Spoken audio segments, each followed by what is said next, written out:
Welcome to the Ari Hoffman Show on Talk Radio 570 KVI, your home for the politically homeless, streaming live at KVI.com and on the KVI app. If you want to be part of the most dangerous show on the airwaves, call or text the Warrior Injury Law Studio line at 206-421-5757. That's 206-421-5757. Coming up this hour, the National Education Association proves that nobody should be sending their kids to public schools. And Biden's doc, we have the audio of him pleading the fifth. But before we get to any of that, we got some breaking news for you right now. Talk Radio 570 KVI. Breaking news on the Ari Hoffman Show. We just found out from our friend Brandy Cruz that Tim Hazelow, the former chairperson of the Island County Republican Party, has been found guilty, which is insane. Absolutely insane.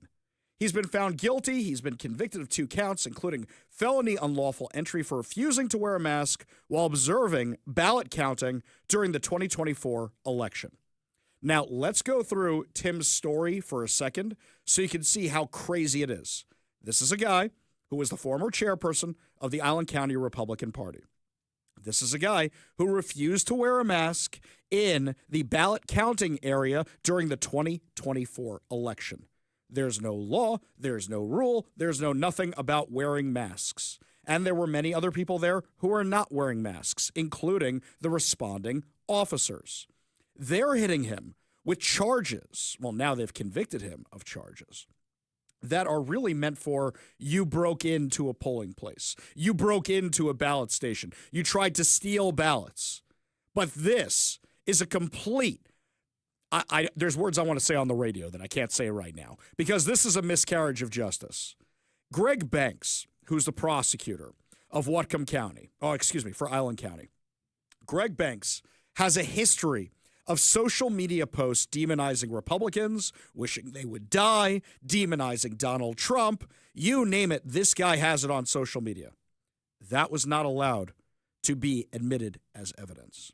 In addition to that, Como News went out there to take video of the location and showing in that video that people were not wearing masks.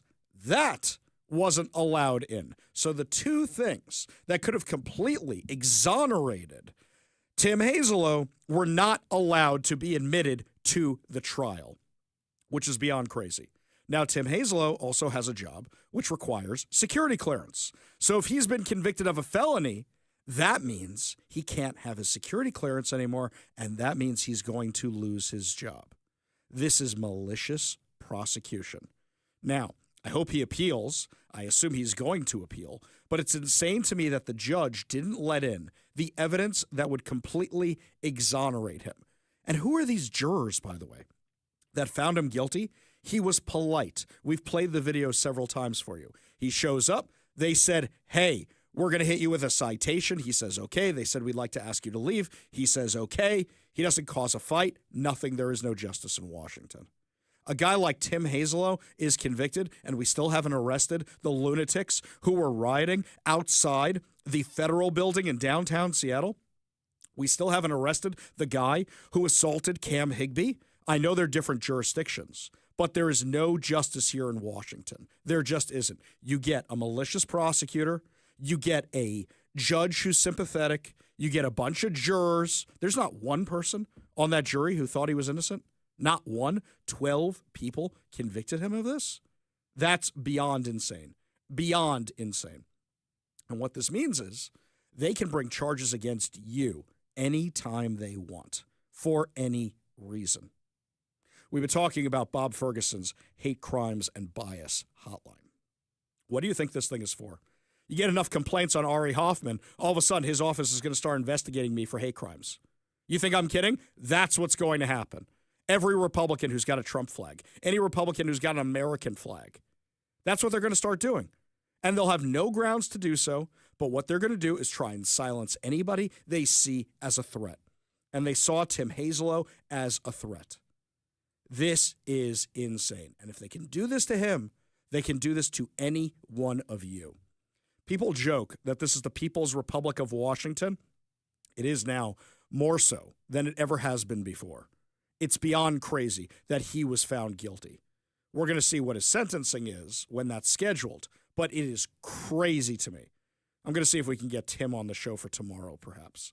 Meanwhile, switching gears, where do you get all these Looney Tune activists? Well, they're being brainwashed in the public schools. The NEA, which is the second largest teachers union in the entire U.S., had their annual conference in Portland. This is their Teacher of the Year. Once I started paying attention, once I realized how deeply political our profession had always been, I knew I could no longer stay on the sidelines. So I got involved, I found my people, and my people helped me find my voice. Wait a second.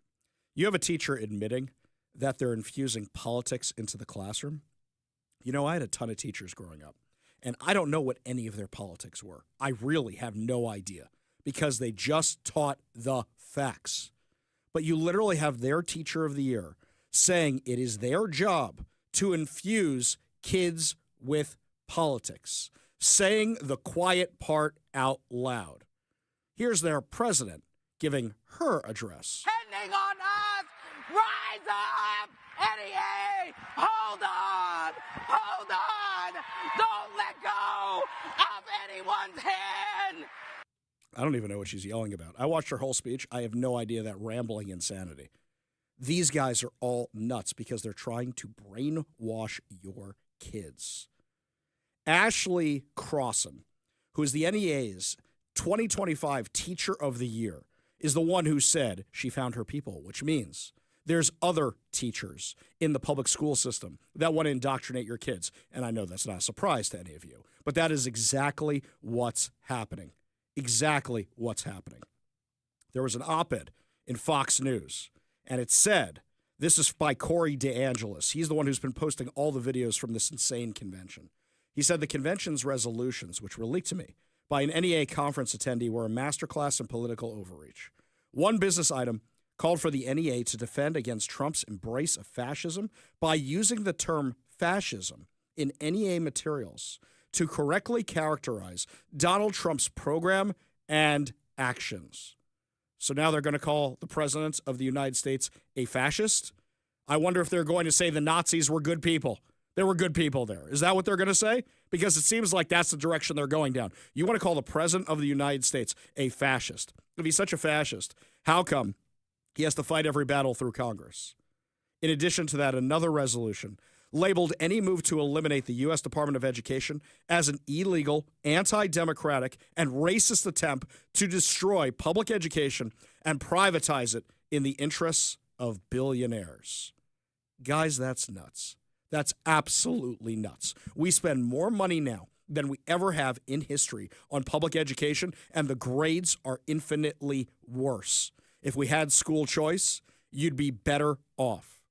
And I know a lot of you are saying, Ari, we can't afford private school. We can't.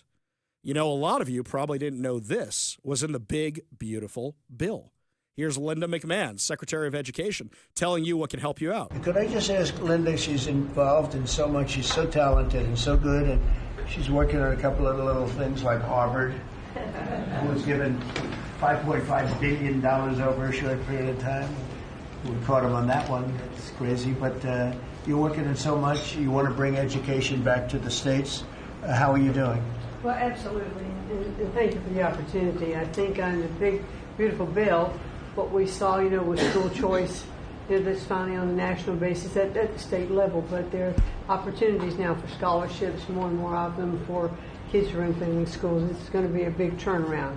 I think one of the biggest accomplishments we had over the past week was the University of Pennsylvania with the Title IX ruling that Leah Thomas was stripped of her title, Riley Gaines and Paula Scanlon and other women who have stood so strong against men and women's sports. And when you put out the executive order, that just solidified it and gave them the opportunity. So those are a couple of really, really big wins, and thank you for that opportunity. And how are you doing with Columbia and Harvard? We're negotiating hard. I think we're getting close to having that happen. It's not wrapped up as fast as I wanted to, but we're getting there. Okay, good. And you've done a fantastic job. Thank you very much. You heard what she just said. She just said there are scholarships in the one big, beautiful bill. there are tax incentives in the one big, beautiful bill. In fact, I got an email about it from a local foundation the other day talking to us about how we could get more kids to private school. I got to tell you guys, this is a way you can have school choice. The NEA's resolutions also took aim at parents' rights. In response to the Supreme Court's Mahmoud versus Taylor ruling, which allows parents to opt their children out of gender ideology instruction, the NEA adopted a business item signaling its intent to keep pushing such content in classrooms. This defiance of parental choice shows a union more interested in indoctrination than education. Sound familiar, Washington? Similarly, the NEA passed a resolution supporting the mass democratic movement against Trump's authoritarianism and violation of human rights. So they're just solidifying the activism.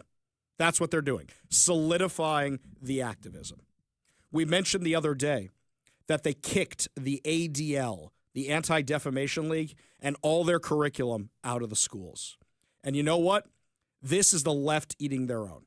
The ADL has been such a mouthpiece for the far left for so long, they deserve this. They absolutely deserve this. Because you guys thought these were your friends while people like me were yelling at the top of our lungs. If I had my voice today, I'd be yelling a lot more. Yelling at the top of our lungs about how you guys were just parroting the talking points of the left and you weren't doing your core mission, which was fighting against discrimination and fighting against anti-Semitism. Instead, anything that was on the Democrat side, that's what you guys pushed. The ADL is now begging for table scraps. They have a petition out there where they want people to sign it so that the ADL can be back in public schools. No, you fools. You guys are so dumb. So dumb. Do you know what you should be doing instead? The ADL raises a lot of money and accomplishes absolutely nothing. You should be saying, we are going to make it our mission that no kid has to be in a public school. No Jewish kid has to be in a public school. We're going to get them all out and get them all into Jewish private schools, regardless of the level of observance. We're going to get them all into Jewish summer camps. But they won't do it because they are so desperate, hanging on by their fingertips to the power of the Democratic Party. Now they're begging for table scraps. That's what they're trying to do.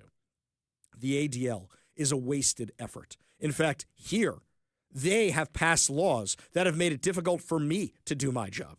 They have made it difficult for others to do their job. The ADL was not there when I needed them when I got death threats. So they get kicked out of the schools. Here's the thing, guys. What happens to the Jews happens to everybody else. You think they're not going to find ways of keeping curriculum about American history out of the schools? They're already doing it. They're already replacing curriculum with all this DEI insanity. How many times have we posted the music class is racist? Math is racist, according to these nut jobs. Guys, this is the moment where you say we are done with the public schools. And I know there's some good teachers out there, and I know there's some good public schools out there, but they are not the norm. They are the outliers. It's time to say, you know what? The public school you went to as a kid, it's not the same anymore. You know, when I moved out to Seattle, I always thought that my kids would go to the schools I went to, and they'd go to the exact same schools. But no, you know, I moved out to Seattle, and life is very different out here. And, you know, I know a lot of you go, oh, I want my kid to be a Husky, or I want my kid to be a this, or I want my kid to be a that. Is it worth it? You spend all this time taking your kids to church. You spend all this time trying to keep your kids on the straight and narrow path, and you send them to public school and you send them to college so they can get brainwashed?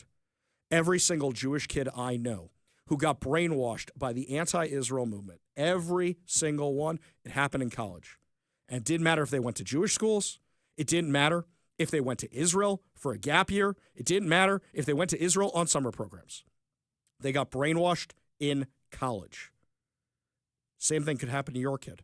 In fact, I know a lot of you right now are listening and know that it happened to your kids, and it breaks my heart every single time.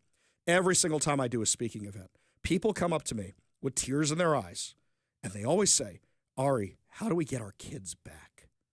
It breaks my heart every single time. This is the moment where you have to say, we are done with these schools. We are done with these schools because they're done with us. And for those of you who say, Well, it's going to cost so much money. You're right, but you're going to have more incentives than I did. My kids are almost all out of schools. Now, because of the one big, beautiful bill, you're going to have more tax incentives. You might have some more scholarship programs. And I know times are tight right now. The economy hasn't fully turned around. Regardless of what you hear about the stock market and gas prices, it's not affecting Washington. So, you want to fix things? You want to make it better? I work 3 jobs. Radio money ain't TV money. You know why I do that? So my kids don't have to go to the public schools. Now is the time to get them out of the public schools. We go to the Warrior Injury Law Studio line. Take a call from Corey in Bellevue. Corey, what's up? Hey, Ari, you were mistaken. That gentleman is guilty. He's guilty of being Trump. The same way that you are guilty of being Jewish, and the same way that as soon as they can do it, I will be guilty of being a Christian. Yeah, that's exactly what they're doing. Here, I want to play some audio for you, Corey. I want you to listen to this, okay? What happened was Corey DeAngelis, an Accuracy in Media, was down at this conference. They were interviewing teachers. Listen to what this one teacher said. So this is what's interesting is the NEA and other organizations are really all about inclusion, diversity, equality, justice, access, thing, unless you're Jewish. So I have discovered that's the truth. And so I just do my job. They're all about diversity, equity, and inclusion, unless you're Jewish. It also applies to Asians, by the way. There's a lot of other races Actually, they don't they're count. not about that. Ari, what they are about is getting a unity of teachers and a unity of lawyers.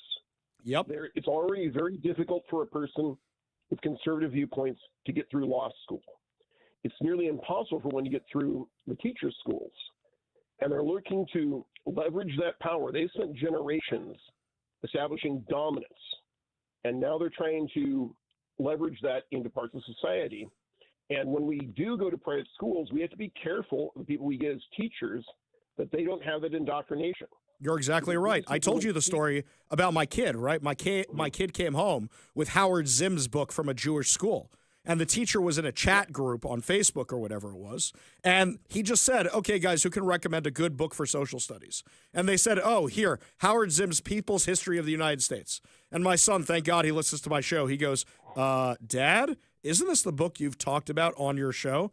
So I called the principal. And by the way, teacher felt horrible. It wasn't even a fight. Boom, gone, done. It wasn't even a fight. It was, I had no idea they recommended this thing. Corey, you're 100% right. Appreciate the call. You want to be part of the show, you give us a call or a text at 206-421-5757. That's 206-421-5757. Jeff in Kent says, Ari, does indoctrination happen at the trade schools too? So let me back up. I've never been to a trade school. I know that some trade schools will push you to be part of unions. I know that. But I haven't heard the same complaints out of trade schools that I have out of other schools. If you went to trade school and you saw this kind of stuff, please be in touch with me, ari@kvi.com, or give us a call, 206-421-5757. That's 206-421-5757. When we come back, my friends, lots more to talk about. We'll get to more of your calls, more of your texts. Plus, we also have the Belltown Helcat is going to jail, proving I am not him. You're listening to the Ari Hoffman Show on Talk Radio 570, KVI.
So, Miles Hudson, the Belltown Helcat, was sentenced to 30 days in jail for reckless driving and racing in Seattle, showing me what will happen if I'm not careful when I drive my Dodge Charger to work.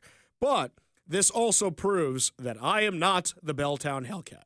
Aside from the fact that his car looks like a tiger and mine is dark, dark, dark black, I am not him. If so, I would have to break out of jail every day to come here. You know what this is like, Mike?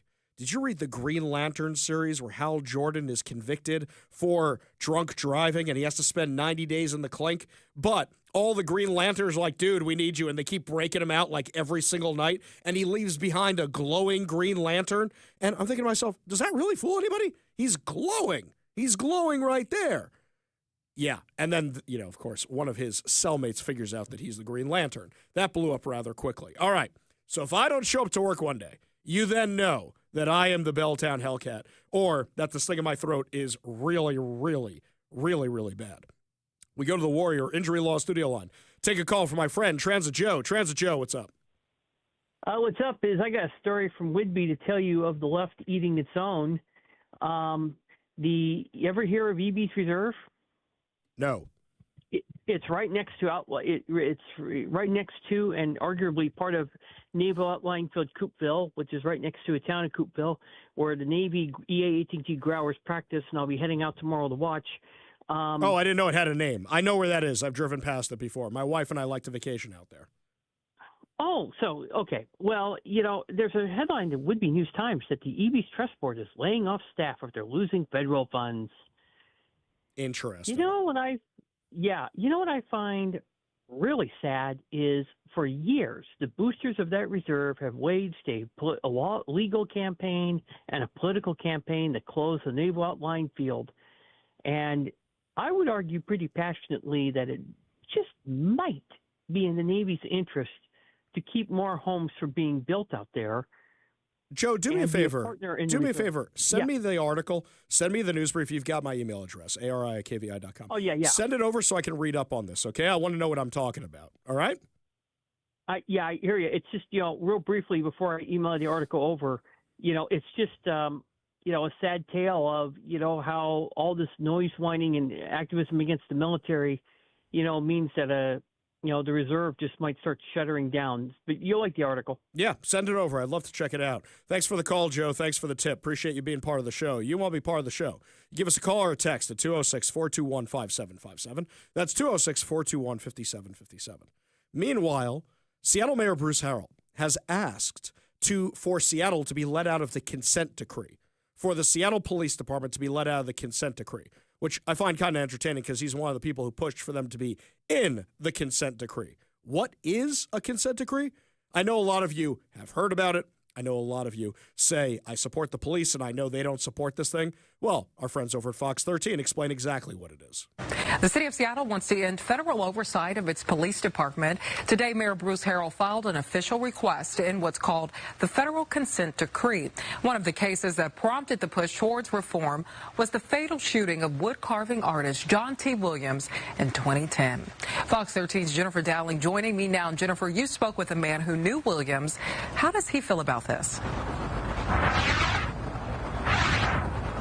Well, Sabera, he tells me that Williams was a great artist and a great friend, and he's in favor of any new policies that help to save lives. He also wishes things were different when Williams was killed in 2010. This one is elk antler. Most days you can find magic in the park. I do the wrapping, I do the drilling all by hand. Selling his handcrafted pipes. These are, I call them my vegan pipes.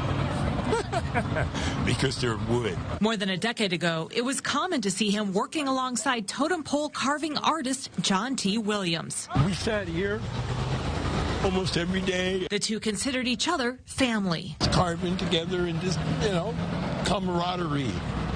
Fellow natives. The friendship was cut short when Williams was killed by Officer Ian Burke in August of 2010. Court records state Burke saw Williams walking with a knife and a piece of wood, and seconds after telling him to drop the knife, he opened fire.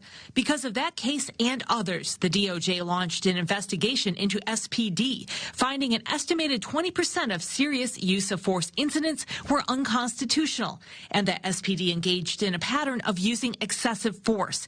In 2012, Seattle entered into a settlement agreement called a consent decree that mandated changes to policing practices.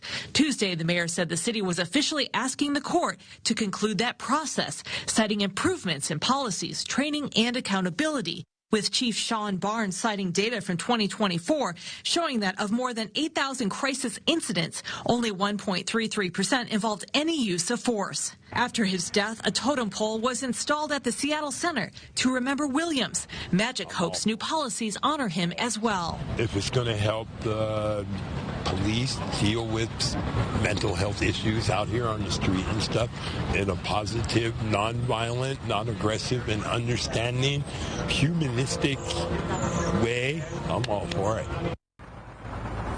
And Harrell says if the agreement is closed out, it does not mean the work is done. However, he says it's time to return local control of the department to the community. Reporting live in Seattle, Jennifer Dowling, Fox 13 News. Okay, let's remember the part that kind of got glossed over there. The wood carver was walking down the street with a knife and a piece of wood. And when the officer told him to drop it, he didn't. Now, there are things about whether he could hear him, whether he could understand it, but at the same time, there's a guy walking down the street with a knife. Am I defending the officer? Not really. At the same time, making sure we have all the facts. You want my tinfoil hat theory for a second here about why Bruce Harrell wants to end the consent decree? Why didn't he do it last year? Why didn't he do it the year before? Why didn't he do it the year before that? And why didn't he do it the year before that? He's been mayor for 4 years. Bruce Harrell doesn't want federal oversight of our police department because now that's not Barack Obama who was in charge of the Department of Justice back then, and it's Donald Trump. Obama! Exactly. The Department of Justice may start asking questions like, hey, this journalist was assaulted by Antifa, and you guys haven't done anything about it. Do you think perhaps you've gone the other way? Hey, Sean Barnes, he's got kind of a checkered history. You know, is he the one saying they shouldn't be enforcing the law? Why didn't you guys do anything about the federal building?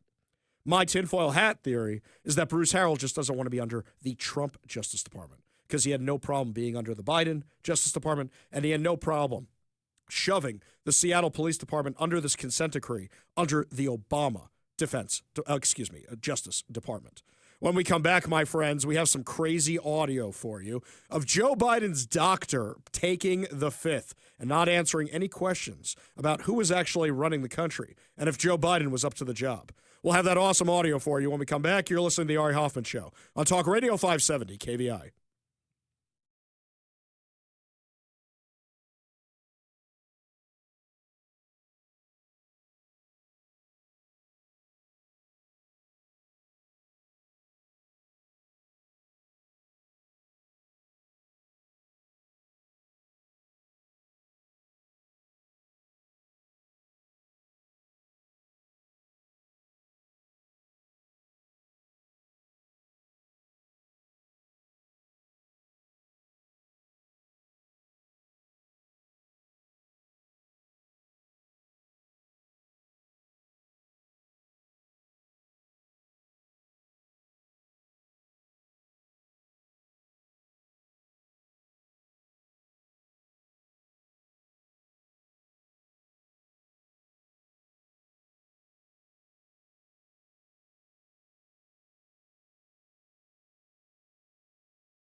Anybody here a fan of The West Wing?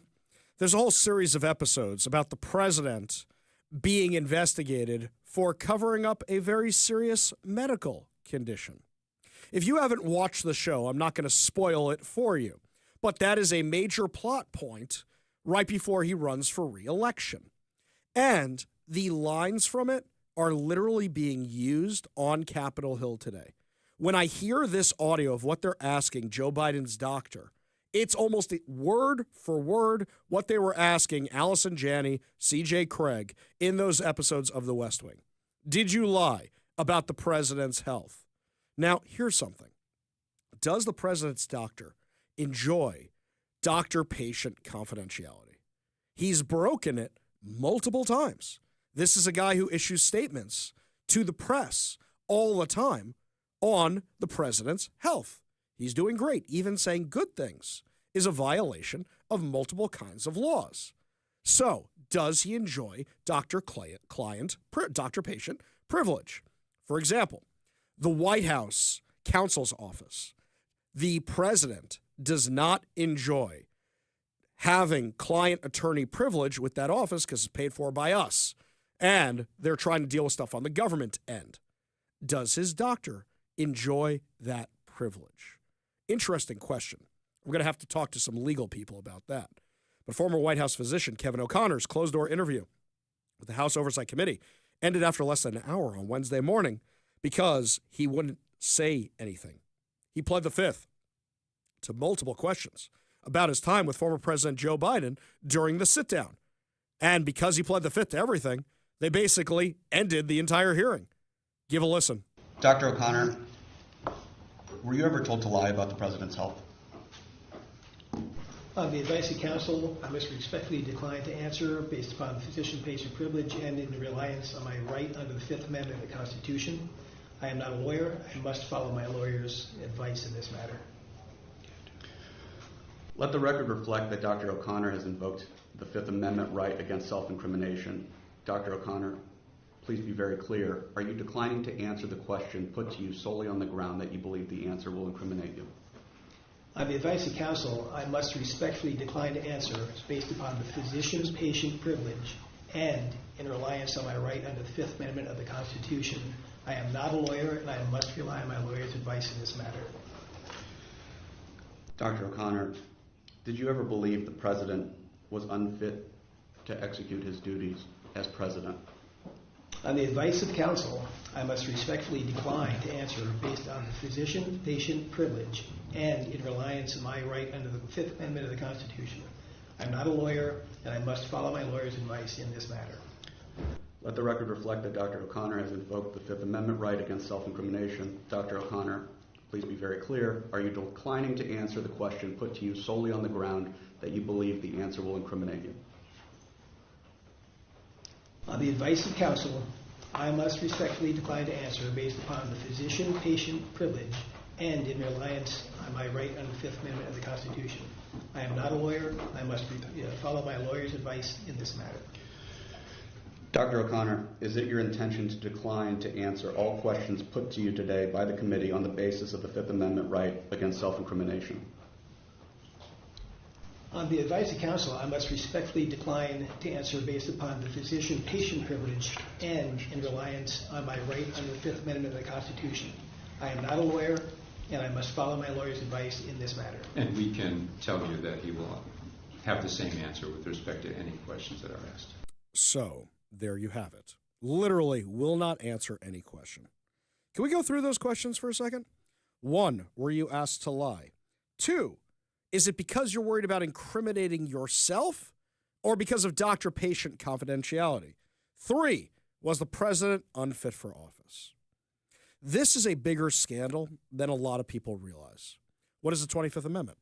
The 25th Amendment gives the power of the cabinet to remove the president for various reasons. So who was running the country the last 2 years before Trump got elected? Joe Biden was in a downward spiral.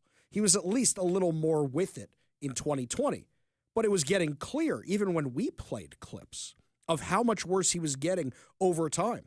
I remember when he finally said he wasn't running again after the disastrous debate. The debate, we didn't even recognize him. Man, I don't think we've ever been so wrong on something like that, Mike. I take full responsibility for that. What happens? He falls apart at the debate, and I just assumed the media would cover for him. But there was no covering that train wreck disaster. And they knew he would lose the election because the average American could see what was happening. But we played various clips of him 4 years before that and him at the debate. And they are night and day difference, like me on a normal day and what I sound like today because of the cold in my throat. So we saw that. The American people saw that. There's only one Democrat in these hearings by choice. They're not giving them any credence whatsoever. It's Democrat Jasmine Crockett.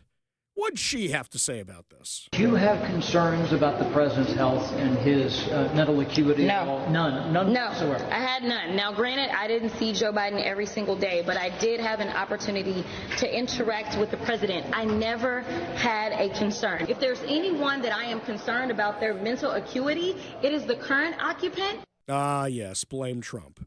Anybody have any concerns about Donald Trump's mental acuity? The guy's still playing golf. I can't play golf. The guy keeps crazier hours than I do. And yet, they all lied to cover up Joe Biden. Every single member of that cabinet should never hold public office again. You know how you destroy Pete Buttigieg when he inevitably runs for president? Why didn't you invoke the 25th Amendment against Joe Biden? That's it. That's the only question. And how can we trust you? Also, why'd you grow a beard? Is it because you look like you're wearing your dad's suits and you look like a child? No, but seriously, that's the only question that matters. Why didn't you invoke the 25th Amendment? And if Joe Biden wasn't up to running for office, why didn't you replace him with Kamala Harris? Because then he clearly wasn't up to being president of the United States. That should be asked of every single member of that cabinet. When we come back, my friends, they launched the new Twitter AI last night after a whole rocky road the night before, and it looks like the thing has still been trained by Hamas. We'll give you all the details when we come back. You're listening to the Ari Hoffman Show on Talk Radio 570 KVI.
When Twitter, or X, first premiered Grok, which is its chat bot, which basically is a personal assistant that can help you out. It can't clean your house. It can't bring you coffee, but can help you condense files, search for some things. It's a glorified search engine. That's what it is.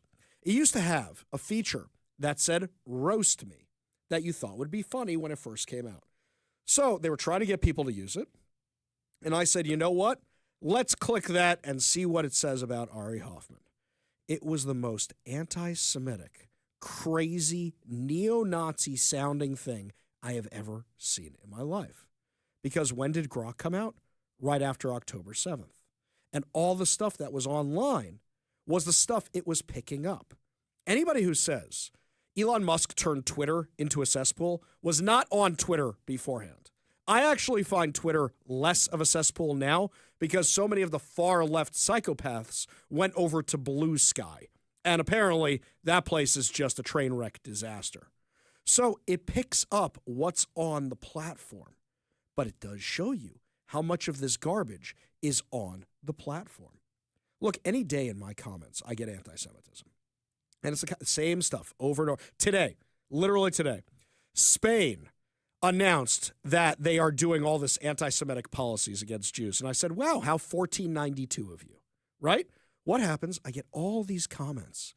Oh, well, that's when Spain's golden age started, when we got rid of the Jews. They're all bots. They're all nameless, faceless accounts. But that's the kind of garbage that's out there pushing a certain narrative. So is anybody surprised that Grok is a rabid anti-Semite? Anybody surprised that it's rabidly anti-American? Because that's the garbage that people post on Twitter. That's the kind of stuff it has. Now, mind you, this hasn't stopped people from capitalizing on it. And this one here from The Hollywood Reporter. Poland slams X's Grok AI for anti-Semitic outbursts, urges EU probe. Okay, Poland, you're not really ones to talk. Let me tell you why. A few years ago, Poland passed a law that you are not allowed to say that Poland and the Polish were complicit in the Holocaust. Do you know where Auschwitz is? The biggest concentration camp?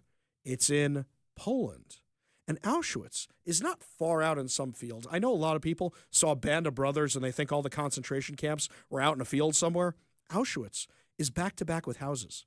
You can see everything. There are other ones because the people who worked there needed a place to live. There are other concentration camps that were smack dab in the middle of town.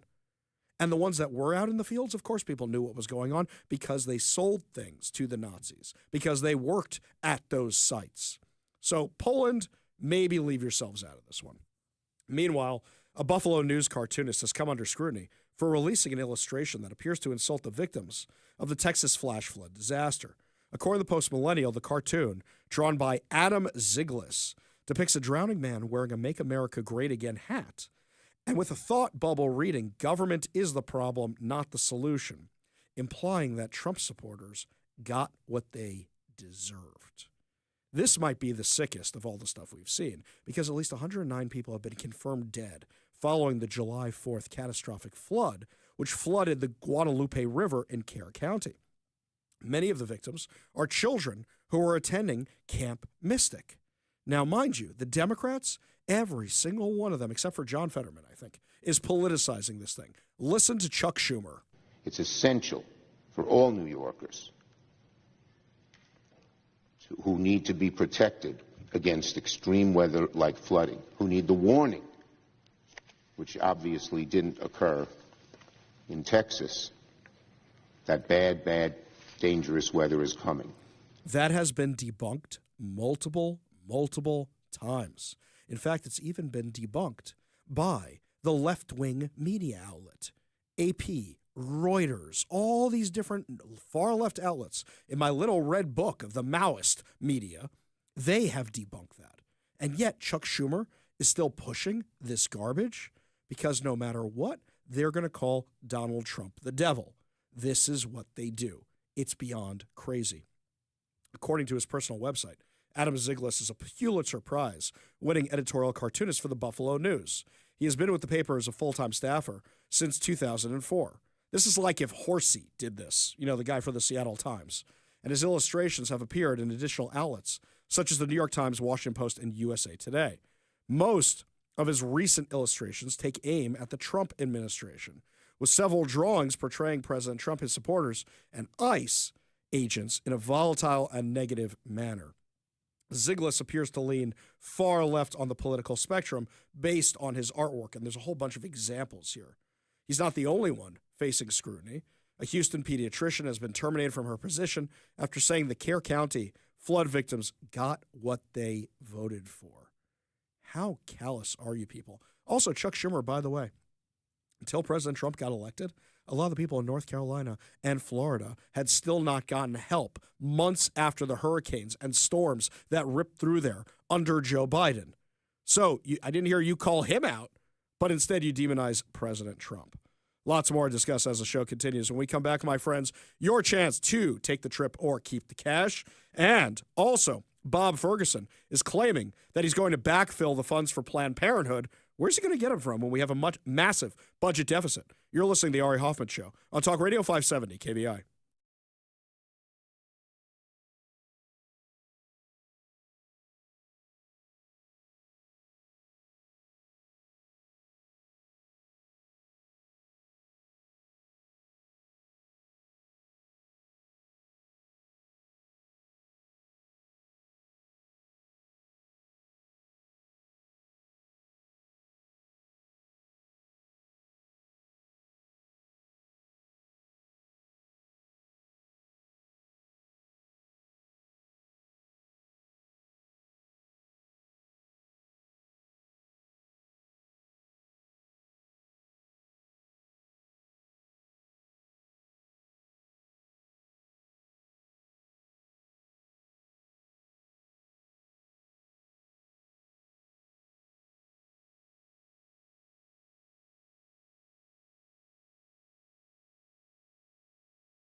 Welcome to the Ari Hoffman Show on Talk Radio 570 KVI, your home for the politically homeless, streaming live at KVI.com and on the KVI app. If you want to be part of the most dangerous show on the airwaves, call or text the Warrior Injury Law Studio line at 206-421-5757. That's 206-421-5757.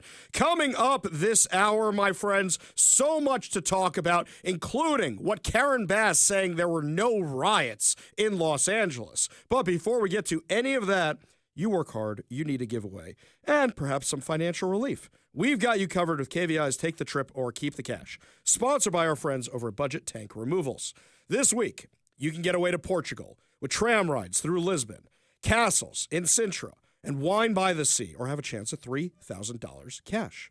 Now, all you have to do is enter the keyword I give you to the number I give you, and we'll get you in the daily drawing to get a $50 Daniel's Broiler gift card, and you could win the trip or keep the cash with KVI.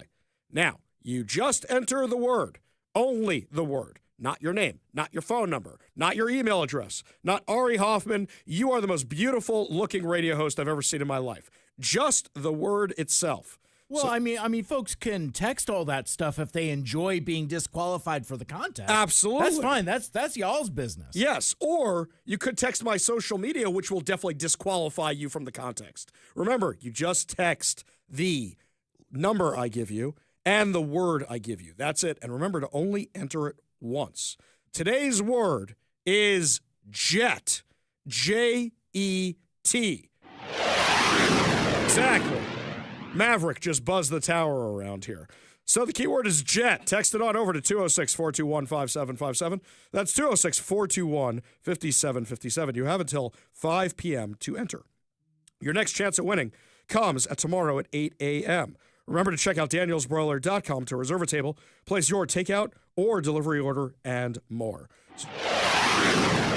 Exactly. So enter the keyword jet to 206-421-5757. Now we got some breaking news I for thought you right you were now. against handouts. Huh? I thought you were against handouts. You really want to go down that road?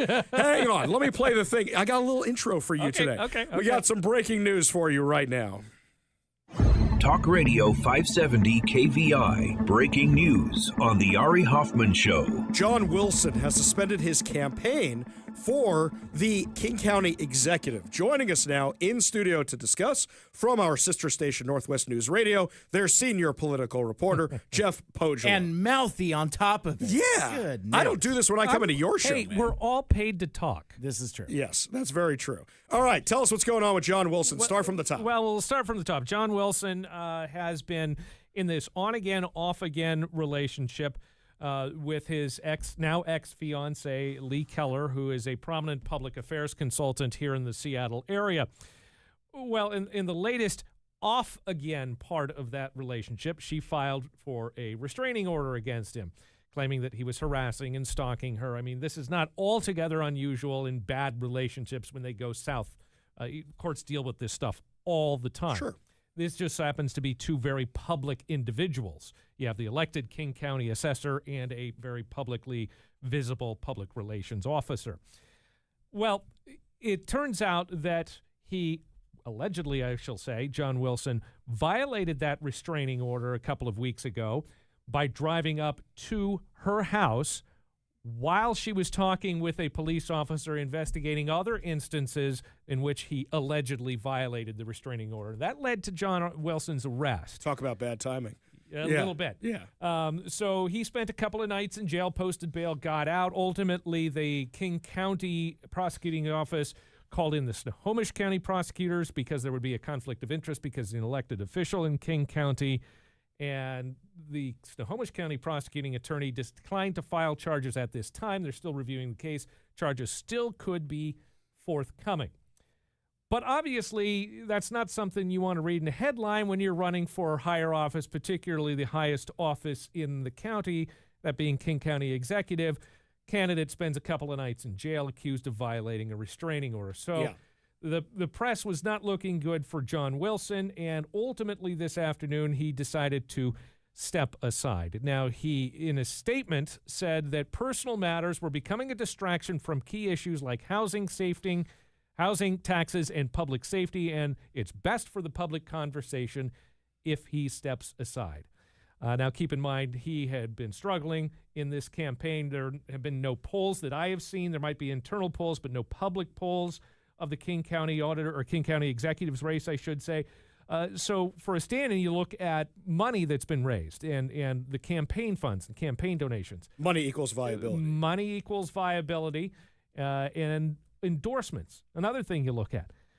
John Wilson had struggled in both categories, soundly behind Claudia Belltucci and Gurmai Zahle, both King County Council members, who are presumably at this point in the race the top two moving on to the general election. So I basically have nobody to vote for. So, okay, that's what we're doing here. Well, it's King County. I know. We're screwed anyway. So, John Wilson... From your perspective. I'm saying, I didn't say you have nobody to vote for. I said you said we, and that involves me as well. We, I'm part of KVI we. Nation. Okay. KVI Nation. And I'm not a part of that. I'm excluded here. I'm literally have you in my studio. Okay. You're very mouthy today. What is it? My voice is killing me, so you decide to take advantage of that today? All right, so let's break this down for a second. This sounds like more than he said, she said, because literally the bad timing of showing up to a house. Allegedly. Allegedly showing up to a house when a cop's there and then getting arrested for violating a restraining order. That sounds pretty bad. It does. And even if it is false, just the accusation of it in the middle of a campaign is going to do significant damage to your viability as an elected official. Right. I've got a text here, this one from Jeff and Kent. He says, please God, Gourmet suspends his campaign, which is kind of funny that they send that one in. So, all right. Well, Gourmet has the biggest endorsement of all of them so far in the race in Governor Bob Ferguson. You think that's a good thing? I mean, it's a good thing for King County, perhaps. It's a good, if you look at the electorate, it's a good thing for him and his candidacy. That's a hard pass for me. I might have one of these elections where I just have nobody to vote for. Okay. See, I don't even live in King County. So basically, who is this more likely to give votes to? Who is he going to take votes away from? Belltucci, probably? Well, I would argue Belltucci because Wilson was sort of angling for that center-left lane in the campaign where Zahle was the young progressive pushing forward. Claudia Belltucci was a little bit more of a centrist. Obviously, all of these people are progressives of one stripe or another. Yeah. So if you're talking about the more moderate votes on the Democratic side, they were probably going to go to Wilson or Belltucci. So Belltucci probably gains from this. Then there's always the question of the conservatives in King County. Not many of them, but who are they going to vote for when you have a couple of Democrats on the race or on the ballot? They're probably going to vote for the more moderate, the less extreme, less progressive candidate, which Wilson was likely going to be. Right. Next one up, Claudia Belltucci. Republicans, given the choice between Belltucci and Zahle, are probably going to go with Belltucci. So Belltucci, I would say, is the winner, or at least getting the most advantage out of Wilson dropping out. I'll actually say this. This is also what happens when you have a dysfunctional Republican Party, because then you get candidates where no Republican even has any viability whatsoever in this race, and we're left with these terrible choices. So, Jeff, does this mean he's going to get fired from his job? Does this mean he resigns from the job he's got now? No, you had the King County Council offer a vote of no confidence against him, which you could argue that is entirely political because it's in the middle of a campaign, and two of his competitors are King County Council members. Right. But it's all for show because the King County Council has no power to remove an elected official from office. That has to be done through a recall election. So, and Wilson said he's not stepping down. He's going to stay as King County Assessor. It's a job he's had for the last 10 years. He says he's not going anywhere, but undoubtedly that's going to come up when he runs for re-election. When is his term up? I'd have to double check on that because I've been so focused on this one, but it wouldn't be surprised if it's in an off year. Or it could be this year. You asked me something that I wasn't prepared That's for. fine. I'll have to double check. So does this mean that somebody like me can appeal my property taxes because he sucks so bad? Is that something we can do here? I am not sure that he sucks so bad is a valid legal reason for appealing your property tax bill. Why not? Why not? That's a great reason, in my opinion. That's what we want to go with. My property taxes have tripled since I moved in here. Jeff Pogula, senior political correspondent for our sister station, Northwest News Radio. Thank you so much for joining us today. Anytime. Really do appreciate it. Moving on to other things. So today, there was a dedication of the Wenatchee. The Wenatchee is a new hybrid electric ferry in the Puget Sound. And you had Bob Ferguson and you had Jay Inslee all excited about this thing. even though it's a year late and massively over budget, taking a victory lap on, look what we did. We got a ferry built. Also, Bob Ferguson has a major, major problem right now. The problem he has is he just bought 3 ferries from Florida. Ron DeSantis, if he wanted to troll Bob Ferguson, he could say everybody should come down here to do business because it's so much cheaper than Washington. So he just bought 3 ferries there. He's got union problems here because the ferries here were triple the price of what they are down in Florida. And the high costs may now force Washington to buy diesel. I even heard Marco Lias talking about gas-powered ferries, and that's a guy who's all in on this craziness. According to the Washington State Standard, Washington aspires for its largest-in-the-nation fleet of passenger ferries to operate reliably and emission-free by 2050. To get there, the plan is to convert 6 existing vessels to hybrid electric power, build 16 new plug-in boats, and add shore charging to 16 terminals, all by 2040. But only one conversion is done, and neither new vessels nor electrified terminals are expected to be operational before the end of the decade. So now you guys have all this money you've spent on this to accomplish absolutely nothing. Speaking of accomplishing absolutely nothing, there's an article in the Seattle Times talking about why is Seattle to Bellevue light rail still delayed. Well, when you have to pull the tracks up multiple times because you got the math wrong, perhaps that's why. When Sound Transit has never hit a deadline and never come in on or under budget, is anybody really surprised? But the Seattle Times talks about, well, this is the consequence of attempting the world's first light rail on a floating bridge, an audacious feat of engineering. You know what would have been cheaper? Buses. And you don't have to do any of this. You could have gone electric buses and not had to do any of this. But our government loves spending money. The most recent one who's spending money we don't have is Governor Bob Ferguson.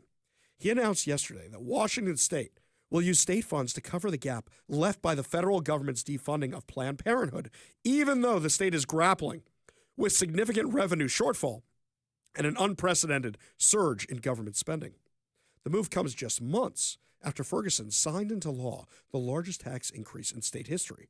Despite that revenue-boosting package, which basically means we're going to take all your money and use it for stupid things, the Washington State Economic and Revenue Forecast Council revealed earlier this month that the state will collect $720 million less over the next 4 years than previously estimated. So what you're saying now is that even though you are talking about $720 million less in your budget, even though you signed the largest budget we've ever had, even though you had the most tax increases you've ever had, now you want to fund Planned Parenthood? Do you know how much money we already give to Planned Parenthood here in Washington State? $59 million. Over $59 million. So that's your tax dollars that are going to Planned Parenthood. I heard a rumor today. I don't know if it's true or not. I heard a rumor today that Bob Ferguson will be calling the legislature back for a special session in September. I did hear that rumor today. I don't know if it's true. I don't know if it's not true. But you know what's going to happen? They're going to say, well, we just hit you with the largest tax increase in state history. Now we need to tax you even more. According to Ferguson, Planned Parenthood receives at least $22 million annually in Medicaid reimbursements, including $11 million from the federal government. According to the Washington State checkbook, we found out that's over $59 million. So Planned Parenthood is currently challenging all this in federal courts. But the question is, how's it going to come down? And where's Bob Ferguson going to get the money from? Where's he going to get it from? He's going to get it from you. He's going to get it from me. What's the new tax going to be? The Planned Parenthood tax? How are they going to couch this? What are they going to call it? That's exactly what's going to happen. Because they can't live within their means. And they are so dedicated to Planned Parenthood, which, by the way, I should really remind everybody. Do you remember that Planned Parenthood was one of the co-sponsors of the No Kings rallies? I have a question. Why is any money that's supposed to be for health care being spent on riots and protests? None of the money should be spent on any of that. This is beyond crazy. And where are they going to get the money from? You and me. They're going to keep spending money on electric ferries. They're going to keep spending the money on light rail that doesn't work. That's always late. That less people are riding. And they're going to keep spending money on Planned Parenthood, which is beyond crazy. When we come back, my friends, we have so much more to discuss as the show continues. Karen Bass, mayor of Los Angeles, said there were no riots in Los Angeles last month. What is she smoking? We'll give you all the details when we come back. You're listening to The Ari Hoffman Show on Talk Radio 570 KVI.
Do you remember a couple weeks ago when we were joking about the riots in California that if politicians didn't want to get in trouble for them, they should just pull a Jay Inslee and say, oh, that's news to me. I don't know what you're talking about.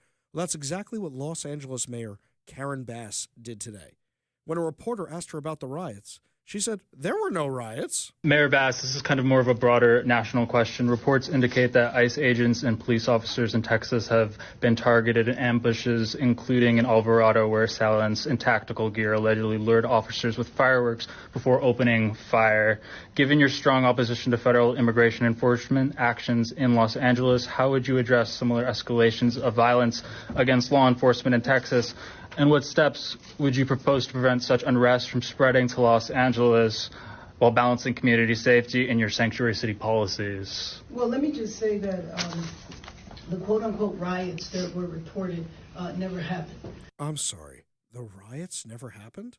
Tell that to Waymo, whose cars were lit on fire, and they had to evacuate their other driverless vehicles from the entire city. Tell that to the businesses that were destroyed. This sounds really familiar to me. Well, that's news to me. She's basically doing the Inslee excuse. So when she runs for re-election, are we going to hear this? I knew about CHOP. Yeah, is that what's going to happen? That's what it sounds like to me. Beyond crazy. Beyond ridiculous. By the way, I love this fear-mongering that's going on, where they're trying to convince everybody who's an illegal immigrant that you're all going to get rounded up. And now they're saying, oh, you don't have to come to Mass. Oh, you don't have to go to work. Just stay in your houses. This according to McClatchy News. A Southern California mayor urged residents to stay indoors amid reports of U.S. immigration and customs enforcement activity. In a brief 28-second video shared to the city's Facebook account and Instagram, Mayor Michael Vargas tells residents that the city officials have received reports of ongoing ICE operations within the area. We urge all residents to remain calm, stay indoors when possible, and know your rights. Do not go out unless necessary. Stay at home and do not open the door to strangers. So, have you noticed these videos? And I mentioned it yesterday, and I saw even more of them. Videos of people commuting to Los Angeles. And their commute times used to be 2 hours, an hour and a half. Now they're down to half an hour or 45 minutes. I've noticed this here in Seattle, too. Seems like my commute time has gotten a little bit easier, at least coming into the office the past few days. Is it because you told all these illegals to stay home, and now they're not actually going to work? I mean, that would be entertaining. That'd be interesting. Look how we solved our traffic problem, just by getting rid of the illegal immigrant criminals. But in all seriousness, the question here is, why are they ramping this up? They're trying to terrify everybody and have you convinced that anybody can be rounded up at any time for any reason. Don't hear them talking about Tim Hazelton and what just happened to him, where he's being prosecuted for being a Republican, where he was found guilty for being a Republican. You know, I've got a lot of friends who don't look like me, and none of them are worried about getting rounded up. But this is the insanity they push. Scott Jennings was over on CNN, as he always is, last night, and he's going head-to-head with New York Congressman Richie Torres. And what they're talking about is, are there illegals on Medicaid? And the Democrats love to say, there's no illegals on Medicaid. That's illegal. Well, then, why are there so many illegals on Medicaid? And this is the thing they continuously lie about. Scott Jennings called him out for it. He wasn't having this at all.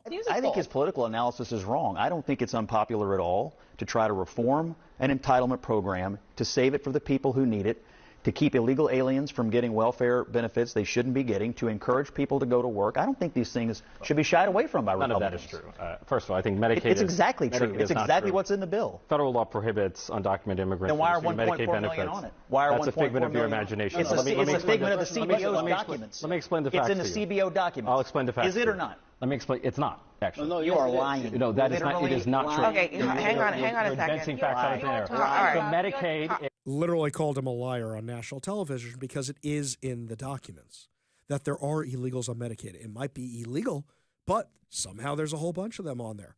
It's illegal for illegal aliens to be voting, yet somehow we know that they are. This is the kind of stuff they are lying about. They're also lying where they say that these people can't work. There are plenty that can work that are gaming the system. Do you really believe that nobody's gaming the system in any of these states? We know that there are illegals voting. We found it here in Washington. Hobbs didn't want to do anything about it. Nobody wanted to prosecute it. Meanwhile, other things that are going on in California. The Trump administration has brought a suit against the state over the state's refusal to protect women's sports.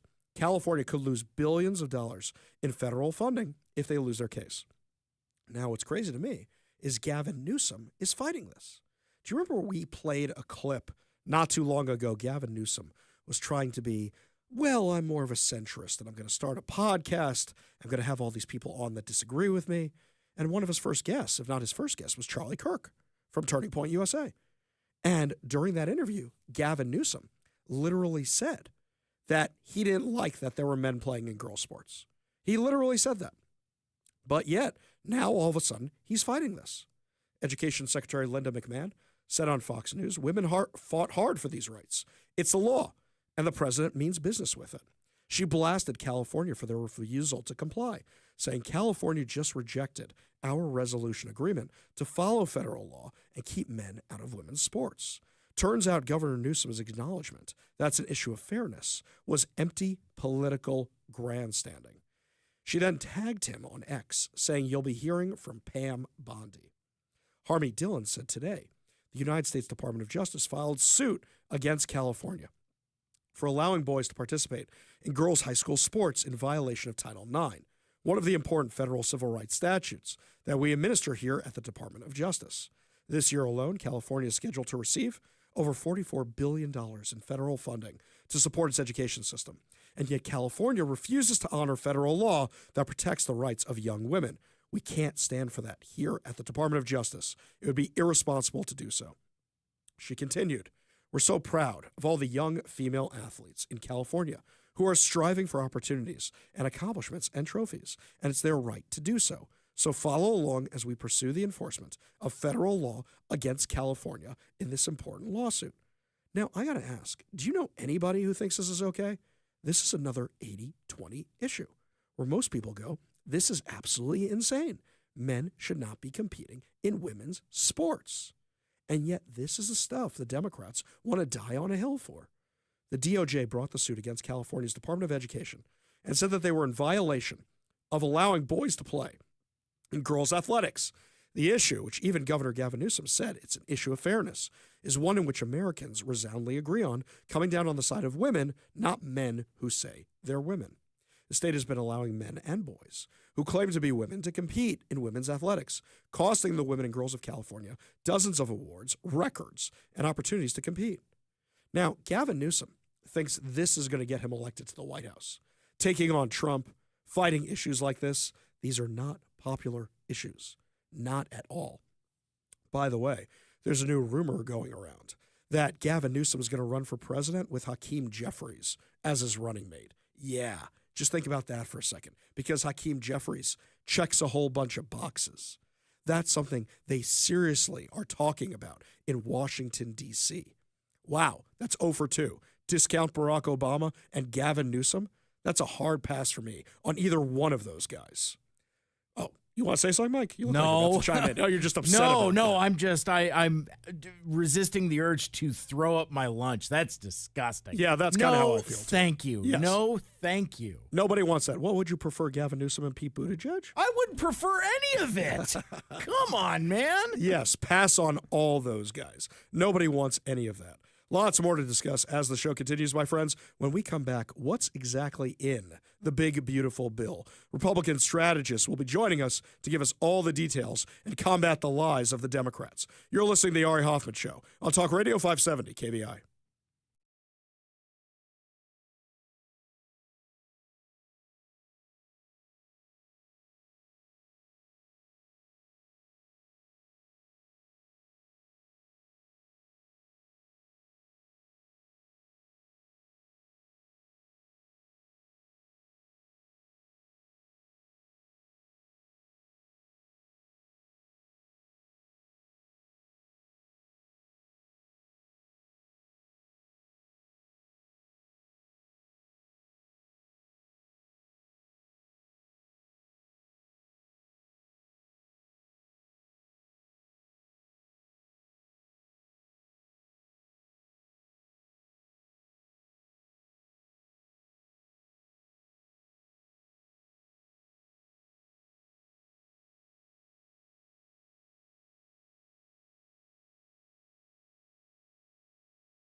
Well, my friends, the big, beautiful bill is law, and the Democrats are absolutely losing their minds. Joining us now on the Warrior Injury Law studio line is Republican strategist and Vice President of Communications at COIN, Cassie Smedley, who is joining us to talk about what's in this bill and Democrats absolutely freaking out about it and the lies that they're telling. Cassie, thanks so much for being with us today. Hey, Ari, thanks for having me. Such a pleasure. So let's start at the very, very beginning. Medicaid is the thing they're freaking out the most about. But what's funny is they say, well, it's illegal to have illegal aliens on Medicaid. But then when you look at the CBO numbers, there are illegal aliens on Medicaid. So are they just lying when they say this stuff? Or they're only using the numbers at their convenience. I mean, they're the ones who love to cite the CBO all the time. And CBO said that there is, I believe, 1.5 million people who are in our country illegally who are currently receiving this taxpayer-funded benefit of Medicaid. And then add to that, there's a couple more million people who are able-bodied U.S. citizens. They can work, and they're not working. So that's what this is trying to get at the heart of. That's the reforms that this is getting at the heart of, is to say, if you're in this country illegally, you do not deserve to benefit from our taxpayer-funded programs. And furthermore, if you are an able-bodied adult without dependents who is able to get up and work, you need to go out and try and work. We're just asking you to try. And that is the sole difference between Republicans and Democrats right now, is Republicans are saying, just try and work. Just try and pull yourself up by your bootstraps. And Democrats are saying, have a dependency on the government. Here you go, more quote-unquote free things. And whether it's Democrats in Congress or Mindani out in New York City, they're all that. Do you remember, I don't know if you had this experience, but I did in grade school. I vividly remember 2 kids running for student council president, and one had a very responsible platform, and the other promised free pizza in the lunchroom every single day. And of course that kid won. And you know what happened? We had to pay for the pizza that we weren't having to pay for to begin with. That's exactly how I feel about the Democrat Party today, is that they're going out there and saying, you deserve this. This is free. You can have this. The government should provide that for you. But we know who really pays for that. That's law-abiding U.S. taxpayers. And that is a big reason why our government is out of control and that debt clock is out of control. Well, just to push back a little bit, is that the Democrats used to believe in these exact same things. We played montages on our show of the Democrats saying, yes, we need people who can work to stop defrauding Medicaid, and we need to make sure there are illegal immigrants off the system because it's taking it for everybody else. So it seems like now they're just saying, well, let's do a big flip. Is this because they want the illegal immigrants voting? Is this because they want mass amnesty? Is this because they want them reliant on the government dole? Which one do you think it is? Well, you could say all of the above, but I think it definitely starts with, if Donald Trump wants it, then they don't want it. It's the exact toddler tantrum. I tell you to clean your room, you're not going to clean your room. And that's kind of where today's Democrat Party is, because you're right. There was a pragmatic baseline of agreement. In fact, it wasn't that long ago. We know that it was Newt Gingrich and Bill Clinton. And Bill Clinton rode that to a very high approval rating, in fact. But it was the Republican proposal that he was smart enough to say, yeah, that makes sense. And the majority of the country, and I do think this is still the case, the majority of American voters are slightly right of center. They're not the extreme from one side or the other, which we saw this play out last November when you had the Democrats just put every extreme thing on the ballot, every extreme thing in their platform, and people were like, that's ridiculous. And you started to see the pendulum swing back the other way, but they haven't learned that lesson. And Republicans, I heard Scott Jennings talk about this on CNN the other day. In fact, Republicans should not be afraid of taking this on as a message in the midterms, because as you said, it wasn't that long ago that Democrats, we all agreed on this as a basic baseline, and the American voters have not moved from that. So we should embrace it and not be afraid of it. Despite that, the Democrats are using all of their dark money groups to fund social media campaigns, and I'm sure we'll see lots of pop-up, quote-unquote, organic protests. I'm sure you're already seeing them out there in Washington State. But we know that that's propaganda funding. That's not really where the American people are, and the Republicans should not be afraid of embracing this, because there is not only on the Medicaid provision, but a lot of other promises made and promises kept in this bill. I believe it codified into law 28 of the executive orders that President Trump signed, which were all things he ran on and helped usher him into office and into a second term. We're talking with Cassie Smedley, who is a Republican strategist and VP of Communications at Coin. And we're talking about the one big beautiful bill and what's actually in this thing. Here's something else that hasn't been mentioned yet, is that these entitlement programs are what's bankrupting the U.S. They're what's putting us deeper and deeper into debt. And if we don't reform them, then we're going to have serious problems where they're all going to run out of money. I mean, right now, nobody really wants to take on Social Security, but I saw a study the other day that if we had actually done the stock market privatization of Social Security that George Bush and the Republicans want to do, the program would be in good shape right now. But unfortunately, they didn't even do something like that. So if we don't make these changes to entitlement programs, nothing's going to change. And of course, anytime someone breathes about Social Security reforms, the Democrats literally roll out the rolling granny off a cliff commercials that they used against Paul Ryan about a decade ago. And we know that that's not the case because, of course, anytime you make a reform suggestion, they're always talking about how it would be grandfathered in, would not impact anyone in or near retirement, anyone currently utilizing the Social Security benefit that they paid into. So, again, it's just Democrat fear-mongering anytime they try and touch it. And you're absolutely right. These entitlements are are the main drivers of our debt. And Elon Musk learned this the hard way. He thought he could come in with Doge and cut out all the waste, fraud, and abuse, and voila, we'd be okay again. We'd have balanced spending. But we know that there's only so much you can do with the discretionary spending. The mandatory spending is really at the heart of what ails us. And we need to have an honest conversation about how we can responsibly reform it so that it's still there for the people who are counting on it. And I do think that's fair.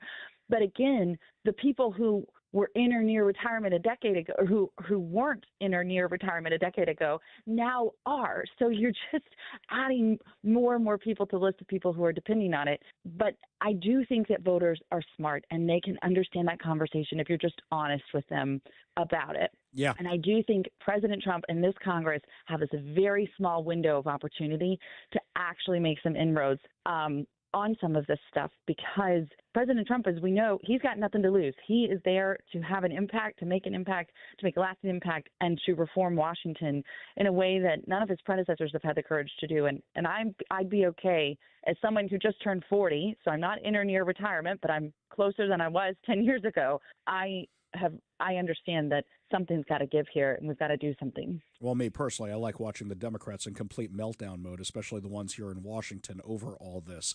Cassie Smedley, thank you so much for joining us today. That's Cassie Smedley. She's a Republican strategist and Vice President of Communications at Coin. Thank you so much for being with us today and for your insight. We really do appreciate it. Thanks for having me. It was a pleasure. Always a pleasure. We got a whole lot more to discuss as the show continues. You're listening to the Ari Hoffman Show on Talk Radio 570 KVI.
Welcome back to the Ari Hoffman Show. Just a reminder that you could be joining KVI at the Bremerton Air Show this Saturday and Sunday. Bremerton Air Show is back for another year with modern military aircraft, classic planes, and world-class performers.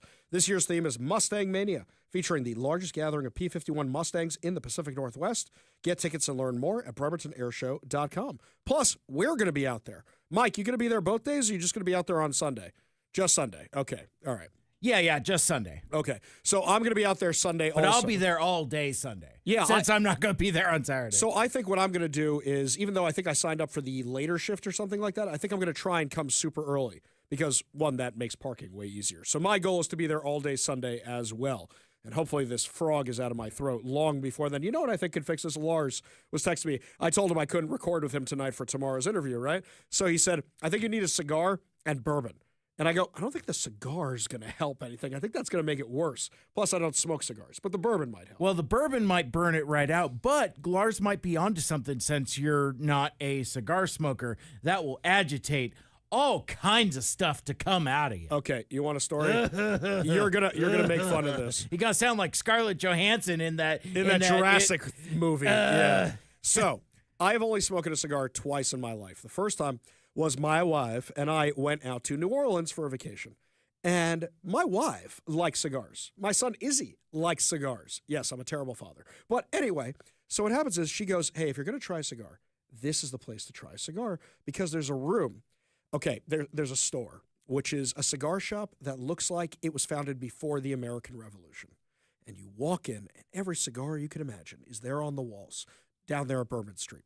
And there's 4 big leather chairs around a table, and there's 4 guys who look like they've been there since the American Revolution, just smoking. And she goes, this is the place. Now, my wife showed me up because she goes, he's never had a cigar before, and they start laughing. Like, completely couldn't believe it. I think I was 35 at the time or something. And then she goes, get him something really girly. And they go, well, what do you want? And she goes, no, I want what you're having. So that was kind of funny, and I couldn't even handle the one she got me. Another time, they had this thing called the Whiskey Jubilee, okay? Now, it was J-E-W, because what was it? All kosher food, all scotches are kosher, but it was this whole kosher event, and they had cigars at this thing. And I'm like, you know what? I'm going to have a bunch of scotch. I'm going to try a cigar one more time. Still don't like it. It's not my thing of choice. So if you ever want to have a cigar with me, I'll have a scotch with you while you're having a cigar. It doesn't bother me to be around it. I just don't want to have it. That's my thing. Right. Well, and I would almost say that, obviously secondhand smoke is bad, but like from like a fragrance perspective, I almost kind of prefer like secondhand like cigar smoke because I don't particularly enjoy cigars myself. And for me, what I've done is like, I think I've had ones that are too potent. I get like too wiggy, almost like when you have like too much Dr. Pepper or something like that. It's like, there's like a weird, like, I don't know, like I've heard that like nicotine high and sugar high are kind of like similar. Well, like in terms of like what it does to your body. My wife was making fun of me because I inhaled on the cigar, and you're not supposed to do that. So I'm hacking my brains out. Right? I didn't know. I thought it's like a cigarette. I didn't know the first time I did that. That ended badly. We go to the Warrior Injury Law text line. And we have this text here. This one is great from Jeff and Kent, going back to the John Wilson story about him not running for King County Executive. Jeff and Kent says, Jedi Master Hoffman for King County Exec. I like that one. Here's another one from Bob in Portland. You are correct, Ari. There is no one to vote for in this election. Wilson was my choice among a field of crappy choices. Wait a second. Bob, you're in Portland. Can you even vote in this election? Also here from Steve. Ari, Steve from Shoreline. A friend of mine was just moved to Austin, Texas 2 weeks ago. She was telling me that the gas was only $2.35 a gallon down there. Yeah, you know what? When I just went to Vegas, it was $1 cheaper than here. $1 cheaper. This one from John in Sumner. Hi, Ari. Concerning the ferries we will buy from Florida, how will they get them here? The Panama Canal? LOL. Yes, exactly right. That's what's going to happen. Forrest Cat says the ferry fares are unaffordable for people with modest incomes. Like bridges and freeways, I think there should be no fares or tolls to use any part of the state's vehicle transportation network. That's a little socialist sounding. I think it should be affordable because our tax dollars pay for it, but that's the Laffer curve. When you get to a point where people can't afford things anymore, they stop paying for it. Like for example, the car tabs, where we have more than 500,000 people over 600,000 people in King County are not paying their car tabs. Ted in Gig Harbor says, Ari, let's call it the death tax. Yeah, for Planned Parenthood. That's very good. I see what you did there. Very, very good. This one here from Larry Magnolia. Ari, do the men's room sinks on the... Wait, I just lost this here. Where do the men's room sinks on the new ferry dispose water better than the ones on the ferry Suquamish that really don't work? I can email a response from the governor's office tomorrow about that ferry problem. Dude, nothing on the ferries works. They're all broken down. Now, I say this as a guy who loves the ferries. When I used to do all the bounce house deliveries and everything else, I love taking the ferry. Now, the Bremerton Air Show, I'm driving around because I can't rely on the ferries anymore. This one here says, Forrest also says this, I've lived in Western Washington for over 50 years. Our island ferries used to be affordable and very well run. Now, as a modest income senior, by the time I pay the very high fare to the islands, there's little spending money left in my pocket to support the eastbound businesses that I used to. Yeah. Here's another one here from Michael in Camino Island. Can I sue Washington State for not complying with the United States Constitution, breaking several immigration laws, and taxing United States citizens that live in Washington State to pay for it? Yeah, exactly right. Exactly right. These are the things. Now they can apparently lock up people like our friend Tim Hazelow. Yeah, I wouldn't put it past anybody that they could actually do something like that. Meanwhile, switching gears, Chuck Schumer was asked why he's refusing to endorse Mamdani, because all the Democrats are getting squirrely about the radical communist. Give a listen. It's been about a month since the New York City mayoral primary. You have yet to endorse the Democratic nominee. What is holding you back, and what will it take for you to get to that point? I'll be meeting with them soon. Yes. Some allies of the Democratic nominee for mayor have been threatening potential primary challenge against Peter Jeffries, other opponent Democrats in New York. Does that risk distracting Democrats from taking back the House and Senate? The bottom line is Democrats are united. We are fighting the high costs that American people pay. All right, stop right there. You guys caused the high costs. You guys blew out the spending with inflation. And here's something else, the new Democrat talking point. I've heard this from a lot of Democrats today. Regarding Mamdani, they say it's a big tent, enough space for everybody. I've heard this more than once. You know what? If we said, hey, neo-Nazis, come to the Republican Party, they would be raking us over the coals for that. They're saying this Hamas-supporting communist is somebody who's a big tent in their party, which is beyond crazy. When we come back, my friends, final hour free for all. Your calls, your texts, your thoughts, your stories, plus so much more. You're listening to The Ari Hoffman Show on Talk Radio 570 KVI.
Welcome to the Ari Hoffman Show's final hour free-for-all. Your calls, your texts, your thoughts, your stories, and more streaming live at KVI.com and on the KVI app. If you want to be part of the most dangerous show on the airwaves, call or text the Warrior Injury Law Studio line at 206-421-5757. That's 206-421-5757. Coming up at 5:45. Your chance to win fantabulous prizes, including a $50 Daniels Broiler gift card and tickets to the King County Fair. But before we get to any of that, I promised your stories. So we go to the Warrior Injury Law Studio line. Take a call from John in Lakewood. John, what's up?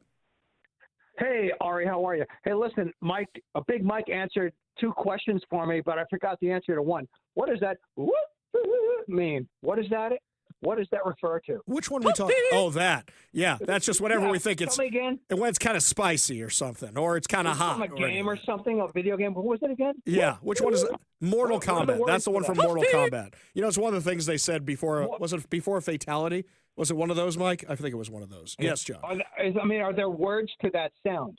Are there words? That is the sound. That's the sound, John. Oh, okay. Very good. Okay, so my comments were, I just wanted to say that Elon Musk is a big baby. He started out very well, in my opinion. Actually, let's take it back. Elon Musk has always relied on the subsidies for his vehicles, and that's one of the things that I've always found. You know, that's my fault with Elon Musk is that. I'm really glad that he decided to help Donald Trump become president. He took a lot of hits to his company and stuff, but that being said, I think he's being very babyish in trying to start a third political party, which will fail. Well, here's the thing. Right now, Elon Musk's America Party only has 4% approval. Most people are not on board with this because a lot of people remember Ross Perot, another billionaire who tried to start a political party and handed the election handed the election twice to Bill Clinton. Not once, but twice. Well, I voted for him too. I did vote for Ross Perot. Yeah. I thought it was to me, it was a refreshing idea, quite honestly. But that's exactly what happened. I don't think this thing has longevity. Hopefully they're going to fix whatever was going on between them because they're better off together. I think so. But I think Elon Musk doesn't really understand. I mean, yes, there's the green subsidies. Yes, there's the space stuff he was upset about. But I think what he doesn't understand is that trying to cut all the stuff they want, right now, there's Republicans who are balking on all the Doge rescissions. And this is the problem when you have such a slim majority in the House and Senate. Exactly. And Elon Musk is not a politician or a deal maker the way that Donald Trump is. Donald Trump has come out of the trenches of New York real estate. That's a hard slog to be successful in. You're up against the Zeckendorfs, the Helmsleys, the people. There's a lot of developers that, you know, the Tillises. I was a broker in New York. Does that count? Yeah, it does count. Yeah. Maybe that's why I'm so tough and I can handle all this stuff. John, appreciate the call. Appreciate you being part of the show. You want to be part of the show, give us a call or a text at 206-421-5757. That's 206-421-5757. Got this announcement here from the Department of Education, which announced today will end taxpayer subsidization of illegal aliens in career, technical, and adult education programs. So some of you were asking before, do we actually pay for them to go to trade school? And it looks like we actually were. In an interpretive rule issued today, the department rescinded a Dear Colleague letter from the Clinton administration that enabled non-qualified illegal aliens to access federal public benefits in contravention of the Personal Responsibility and Work Opportunity Reconciliation Act. The interpretive rule also ensures that post-secondary education programs authorized under the Higher Education Act, such as Pell's grants and student loans, continue to be inaccessible to illegal immigrants. Linda McMahon said post-secondary education programs funded by the federal government should only benefit American citizens, not illegal aliens. Under President Trump's leadership, hardworking American taxpayers will no longer foot the bill for illegal aliens to participate in our career, technical, or adult education programs or activities. The department will ensure that taxpayer funds are reserved for citizens and individuals who have entered our country through legal means who meet federal eligibility criteria. By the way, this is huge. This is a big deal. The amount of money we are wasting on illegal immigrants, like the traffic thing we discussed earlier in the show, how the 101 freeway, how the 110 freeway going into Los Angeles are emptier now because these illegal immigrants are being told not to go out and they're not going out, then all of a sudden we are going to have more spaces for Americans who want to take these jobs, but also we're going to be saving a lot of money on this stuff, which is huge. We go back to the Warrior Injury Law studio line. Take a call from Frank in Burien. Frank, what's up, man? Hey, Ari, how you doing? Hey, I am one of those that are, how was telling me, did you say 300,000 people in King County that are running on expired tabs? 600,000. You and me both, sir. 600? And, mine, I'll tell you what, mine have been expired since 2018. Yeah. And it's my subtle protest to the $30 car tab. It's also, I mean, I'm not going to pay $160 on a 20-year-old car. Oh, you got it easy, my friend. It's ridiculous. Do you know what my cars cost? Anywhere from $400 to $700. Now, let's remember what I drive. Got a Jeep. Right. Let's remember what I drive for a second. I have a Chevy Traverse and I have a Dodge Charger. That's what I drive. Mm-hmm. And these are not like Mercedes or anything like that, but they want that much money for these. You know when it bit me in the butt? When my son was taking driver's ed, and I sent him for his driving test on the car he was practicing on, and they wouldn't let him take the test on that car because the tabs were expired. So I actually had to renew the tabs, which was super annoying. Yeah, it's we voted what 4 times for $30 car tabs. Supreme Court, at Washington, the Washington Socialist Court, decided that we didn't know what we were voting for. Yeah. And that's the only reason why I haven't renewed my tabs. I've had one ticket, and one judge said, I agree with you, but I'm going to cut it. I'm going to cut your fine in half because of that. I can't let you go, but I'm going to cut it in half. So I said, hey, that's fine. I'll pay $70 at the time. That's what a lot of people figure, like me. I've gotten pulled over once for tabs in the year since I started doing this. So that goes back to what, 2019 or something like that? I've gotten pulled over one time. Wait, I got cited one time when I parked and I identified as homeless. And I think I got out of that one too. So yeah, this is the craziness they put us through in Washington State. Frank, appreciate the call, appreciate the perspective, appreciate you being part of the show. You want to be part of the show, give us a call or a text at 206-421-5757. That's 206-421-5757. Meanwhile, there was a big interview with Alan Dershowitz today regarding the Epstein files. I think this was over on Newsmax. Give a listen to what he said. I know for a fact documents are being suppressed, and they're being suppressed to protect individuals. I know the names of the individuals. I know why they're being suppressed. I know who's suppressing them, but I'm bound by confidentiality from a judge and cases, and I can't disclose what I know. But I hand to God, I know the names of people whose files are being suppressed in order to protect them, and that's wrong. Just out of curiosity, without names, are these politicians, business leaders, both? They're everything. So this is something that's interesting. A lot of people want to believe the Trump administration. A lot of people are skeptical of the Trump administration regarding the Epstein files. Let's go back in time and remember what happened with Alan Dershowitz. Alan Dershowitz had the girl Guffrey make all these allegations. Apparently later on, she admitted, and she was never a reliable witness, which is why she was never called to testify. She admitted that a friend of hers said, if you want to make these allegations, you got to include somebody high profile, and they included him.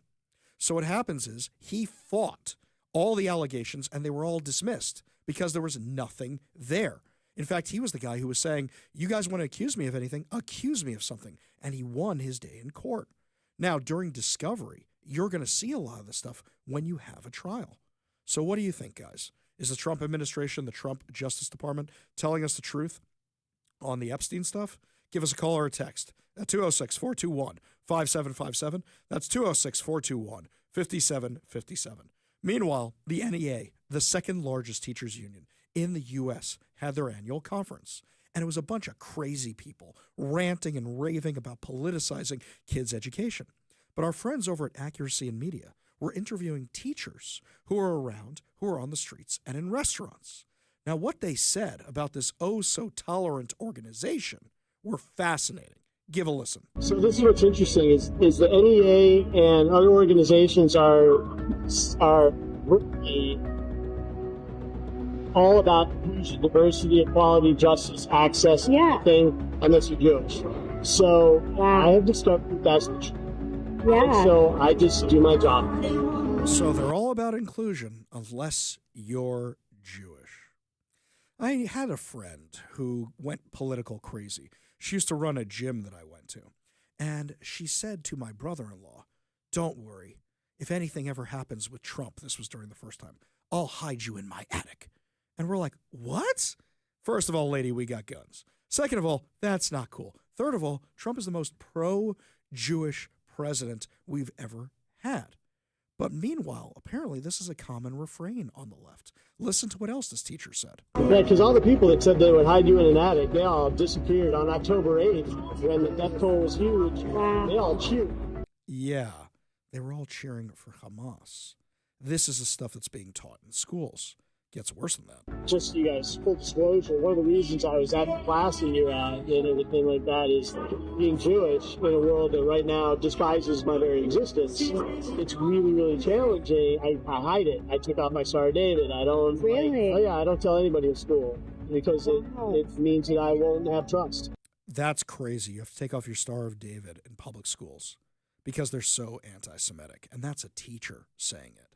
He had more to add. And so, and even today, somebody called out Free Palestine in the school, right? Yeah. Let me finish. Yeah, she shut it down quick. Oh, yeah. People are all about like that, oh yeah, you know, the poor Palestinians and everything. And I'm like, my family was believing on October 7th. Exactly. Exactly right.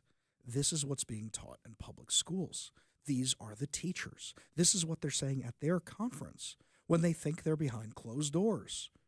Why would you keep your kid in these schools? You think they're not saying this stuff about Trump? They voted at this thing that Trump is a fascist and to continue calling him a fascist in education. That's what they're teaching your kids. You think it stops at the Jews? Of course not. Here is their teacher of the year talking about indoctrinating kids.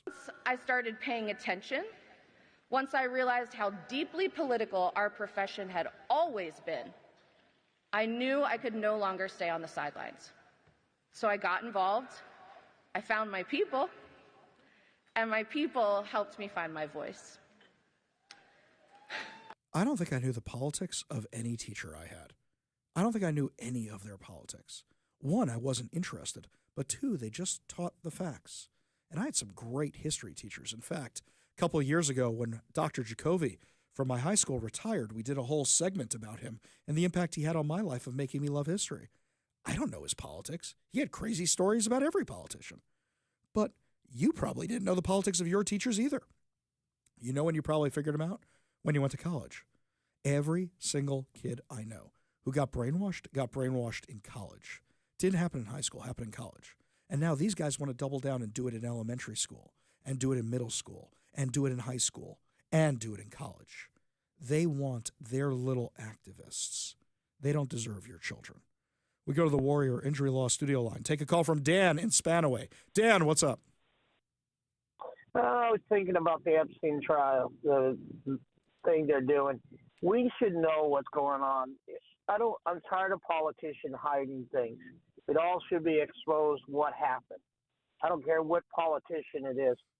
Well, that's the thing is that a lot of people are saying, just release all the files like you did with RFK, like you did with JFK. Just release all the files and let us take a look at them. They gave out those binders that had nothing in them a while ago to Jack Posobiec and crew, and there was nothing in them. Just release everything.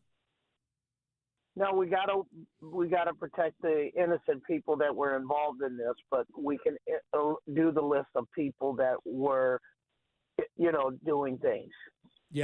Yeah, and that's the thing. You got to redact that information. But the question is who the Democrats and the Republicans want to protect if they're not telling the truth about this list. Who's on the list? If neither. Now, me personally, I've never been so invested in the Epstein stuff. I really haven't been. But if there actually is more to this, as Dershowitz says, who are they trying to protect? Appreciate the call, Dan. Appreciate you being part of the show. You want to be part of the show, give us a call or a text to 206-421-5757. That's 206-421-5757. Got a couple texts here. One from the 931 and one from the 530, both asking if your insurer will cover you if you don't have updated tags. I have to look into the law regarding that. I mean, I know I've had expired tags before, but you just get cited for it. Now, I have to look at the law. I don't want to give you incorrect information, but that is something I'm definitely going to look into so that way I can find out and give you guys the correct information. Lots more to discuss as the show continues, my friends. When we come back, a Hamas supporter is suing the Trump administration for labeling him an anti-Semite. I can't even make this stuff up. But first, Todd Herman's Daily Thoughtcast, right now on the Ari Hoffman Show.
Welcome back to the Ari Hoffman Show. Just a reminder to join KVI at the Bremerton Air Show this Saturday and Sunday. That's right, my friends. The Bremerton Air Show is back for another year with modern military aircraft, classic planes, and world-class performers.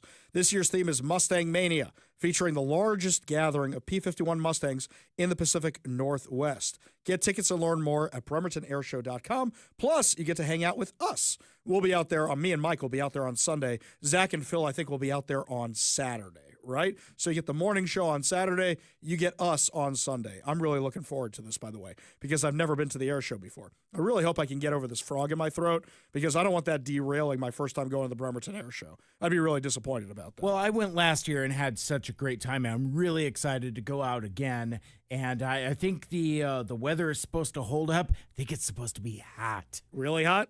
Like real hot. I'll tell you what, it's a Jewish fast day, so that should be really exciting for me. Oh, Woo! nice.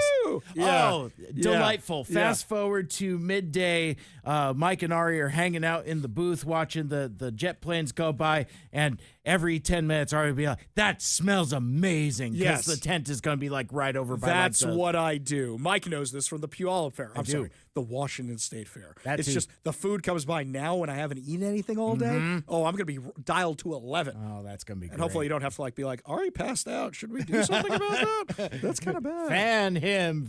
Exactly. This is the time of year where there's multiple Jewish fast days, which really sucks, but it's kind of good for my diet. I Gotcha. guess. Meanwhile, switching gears, anti-Israel protester Mahmoud Khalil has filed a $20 million claim against the Trump administration. Now, this article by the New York Post, this is one of the reasons I like the New York Post, because they're not all Republicans. You actually do get balanced news from the New York Post. And it's clear that a liberal wrote this one. On a recent afternoon, Mahmoud Khalil sat in his Manhattan apartment, cradling his 10-week-old son as he thought back to pre-dawn hours spent pacing a frigid immigration jail in Louisiana, awaiting news of the child's birth in New York. For a moment, the outspoken Palestinian activist found himself uncharacteristically speechless. "I cannot describe the pain of that night," he said, gazing down at the baby. "There is something I will never forgive." Dude, you're representing Hamas. How many children did Hamas kill? How many parents will never see their kids again because of the organization you give out propaganda for? You locked people. You locked janitors in buildings at Columbia. You attacked Jewish students. You want us to feel bad for you?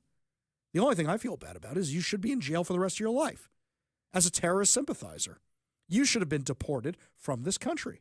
Now you're going to sue this country? You're going to sue the Trump administration after you lied on all your immigration paperwork? After you supported a terrorist organization?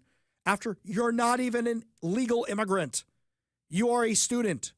You do not get to come here and praise a terrorist organization, and we have to keep you. The article says now, weeks after regaining his freedom, Khalil is seeking restitution. On Thursday, his lawyers filed a claim for $20 million in damages against the Trump administration, alleging Khalil was falsely imprisoned, maliciously prosecuted, and smeared as an anti-Semite.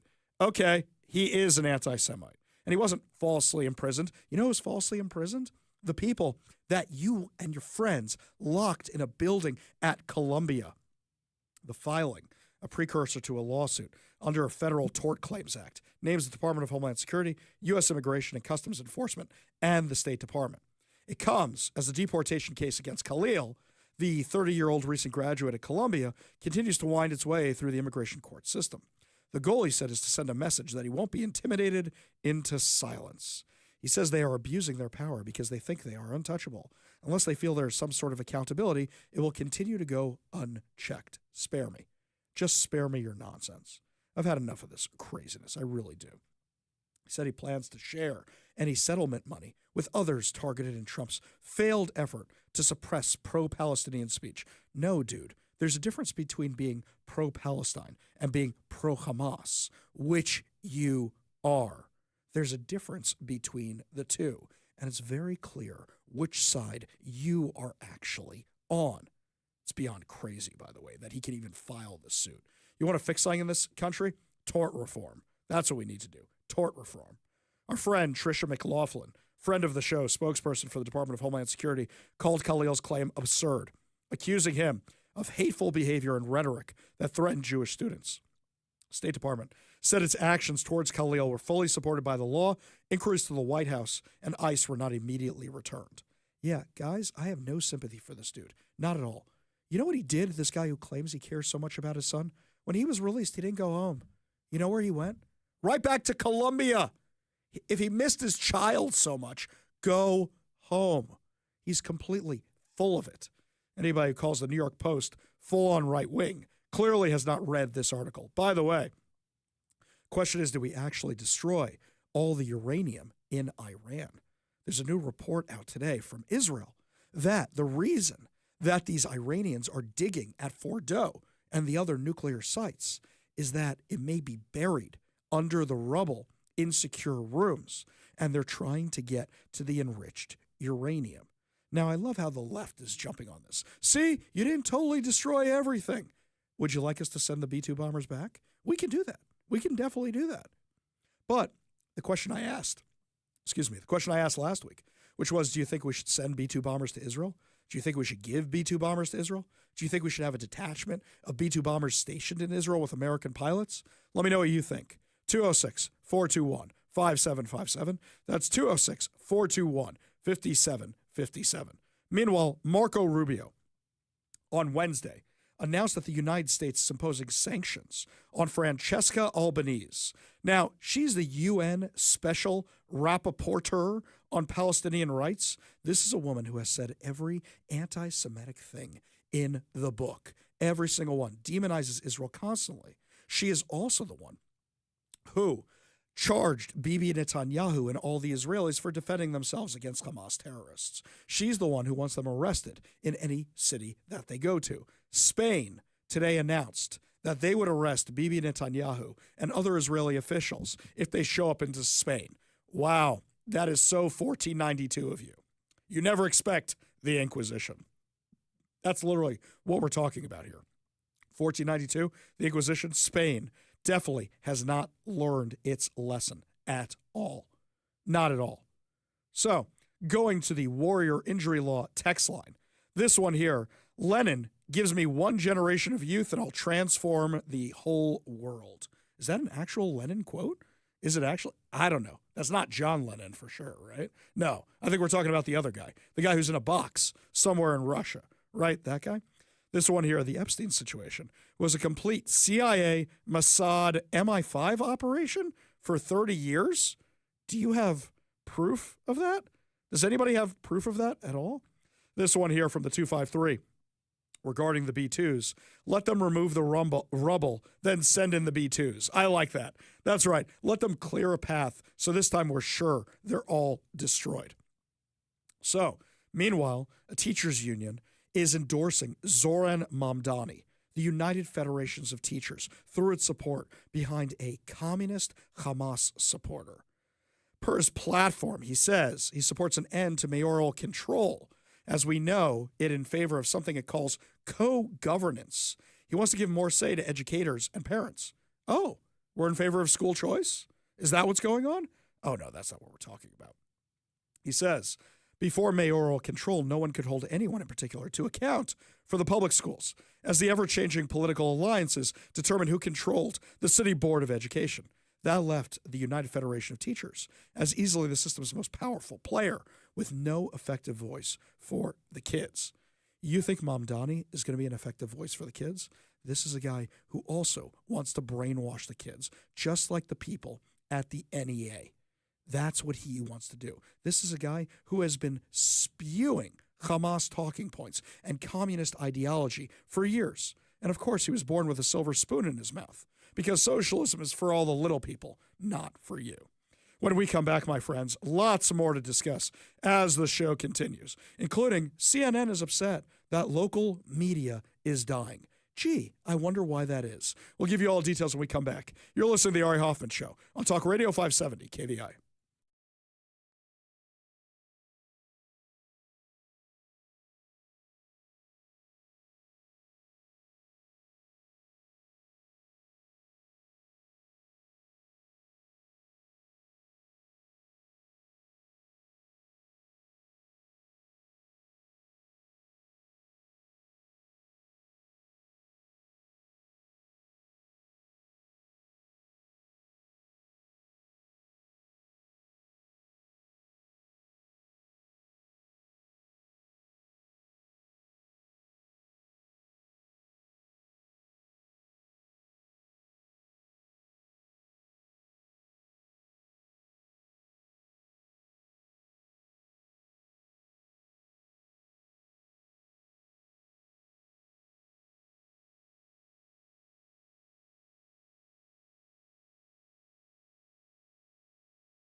Welcome back to the Ari Hoffman Show. Just a reminder, coming up at 5:45, your chance to win fantabulous prizes, including a $50 Daniel's Broiler gift card, plus so much more, including tickets to the King County Fair. Yet another reason, always keep your radio tuned to 570 KVI. Left on your dial, always right on the issues. You can also stream us at KVI.com, download the KVI app, and of course subscribe on whatever your preferred podcast platform is.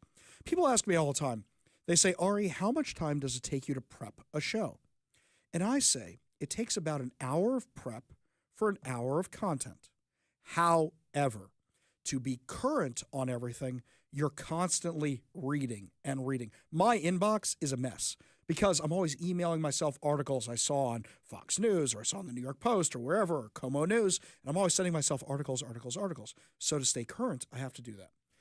And there's a certain level of immersion that's always there, you know, whether you're on social media, right, or just being present in the scene. There's a certain amount of not being able to shut it off. Yes. Like for example, I took the last couple days off for a little mini vacation, staycation. And I spent like the good portion of my morning once I got up just trying to like catch myself up and absorb what's been going on in the news because I've been so checked out the last couple days. And I kind of take that for granted, that perspective of, because it's always there, like in my mind, like, you know, during the show, I'm going through Twitter and Facebook and just, you know, I've got TVs on. There's a level of immersion that you don't realize that you're in until you shut it off for a day or two. So you'll be so proud of me. I can usually not shut it off except on Sabbath. And then after the 25 hours I'm offline for, I immediately run to the news to see what I missed every single Saturday night. What was great about being in Vegas was I actually was able to turn it off for a few days. You know when I caught up on the news? When I was flying back to Seattle. And it was so relaxing. It was so nice. But there's something else that takes up a lot of my time. A lot of you know I write for the Post Millennial, and a lot of those articles are originals. I've started doing a lot of originals for KVI. Now, the problem is that there are less reporters doing stories around here, doing investigative work. So people like me and Brandy and others have to do our own reporting if we want content for the show. So, for example here, the story we did today about Bob Ferguson and Planned Parenthood, I haven't seen anybody put that together, the story that he's going to backfill the funds from Planned Parenthood, that he's going to backfill them despite the fact that Washington State has over a $700 million budget deficit on top of the previous budget deficit they had. I don't see anybody in the mainstream media doing that. Forget bias. I barely saw anybody even write an article about the Planned Parenthood thing. I bet you Bob Ferguson is all upset because nobody covered his announcement for Planned Parenthood. There are very few outlets that did. They have less people in these newsrooms. So the amount of time it takes me, there are so many public disclosure requests I am behind on because it's just me. It's just me doing this. Well, CNN wants you to feel bad for the journalists. And I don't want you to feel bad for me. I don't want you to feel bad for CNN. I don't want you to feel bad for local media. The reason people are coming to me and other shows like mine is because the mainstream media has gone so far off the rails and they're not a reliable news source. Look how many of them botched the story about the emergency warnings in Texas before they were all forced to correct them. So according to CNN, since the start of the century, the number of journalists working in the U.S. has declined by more than 75%, according to a new report detailing severe shortages in local news. Stunningly, more than 1,000 countries, 1 out of 3, do not have the equivalent of even one full-time local journalist, states the report. You know why that is, by the way? A lot of these places don't have freedom of speech, and they don't want you having local journalists. And they say the better off parts of the country are in lousy shape, too. Overall, even as the U.S. population continues to grow, the pool of journalists is shrinking, leaving local communities without relevant news coverage. Now, do you blame Donald Trump for this? For calling everybody fake news? Or was he just the coroner who presided over the death of the news? He just looked at it and goes, fake news, this is dumb, this is dead, it shouldn't even exist anymore, because they wrote so much garbage. Russia, for example. CNN, Jake Tapper, wants us all to buy his book and talk about how amazing he is when he helped cover up the Biden dementia. For how long? That's your mainstream media. Let me put it out there this way. Can you think of anybody you would compare to Walter Cronkite? Now, I know people have issues with Walter Cronkite and Vietnam, okay? I get that, and you're 100% right. But he was the trusted name in news. Is there anybody out there you go, this guy is the one that everybody agrees is the trusted name in news? You guys may like my show, and I love you for it. Don't get me wrong. But this is a reminder, actually, to follow me on social media so you can see those articles I share. Subscribe to become a KVI insider so you can see it over at KVI.com. Check out KVI.com so you can see the articles we put up. I think I just put up 2 today.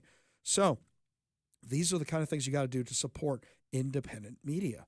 CNN has another round of massive layoffs because so many people are tuning out of CNN. I really wonder what CNN's ratings would be if we didn't have doctors' office lounges and bars and airports, because those are the people who are watching CNN. They say that the sharp decline translates to fewer stories being told at the local level. Thousands of rural, urban, and suburban communities are left without the basic reporting they need to stay informed, connected, and civilly engaged. I'm not sure I agree with that. You know why? Because so much independent journalism has cropped up. So much independent journalists come out. Look at me. Look at Brandy. Look at Jonathan Cho. Jonathan Cho made his reputation on covering the stuff nobody else is covering. You see the stuff he's doing with Andrea Suarez from We Heart Seattle about all the homeless people and the drugs and the stuff on the street. Nobody else is covering that. There's a few standout people around here. You got somebody like Jeremy Harris over at Como News. You got a few standouts, but they're few and far between. There's almost no hard-hitting journalism in our area anymore, because if there was, Bob Ferguson wouldn't be the governor. Nobody wanted to ask him about, why are you pretending to be a moderate? None of the big 5 asked him. Not Como, Cairo, Fox 13, none of them. Seattle Times, none of them. King 5, none of them asked him the hard questions, which are, you say you're all about the workers. You fired a whole bunch of people who wouldn't get the vax. He literally posted something like that today. I'm all about your freedom. Spare me. Do you know that Bob Ferguson, to be a reporter in his press room, you got to be triple vaccinated and up to date on your booster shots? Otherwise, you weren't allowed in the room? Yeah, tell me again how you're all about the freedom. You say you're all about the freedom, and yet you're doing everything you can to take away the Second Amendment in our state. You say you're all about the freedom, and you started a hate crimes hotline so that people can report their neighbors on a taxpayer-funded hotline. By the way, if you haven't heard, the thing is now active. Here's what it sounds like when you call it. Hello, you have reached the voicemail intake line for the Washington Hate Crimes and Bias Incidents Hotline, where you can report hate and get support. We help connect people who have witnessed or experienced hate crimes or bias incidents in Washington state to resources and help. We are not an emergency line or a law enforcement reporting line. If you are in an active emergency or immediate danger, please hang up and call 911. If you are experiencing a mental health crisis, please call 988. Hang on a second. Hang on. If it doesn't do any of that stuff, why do we have it? It's just for people who get triggered.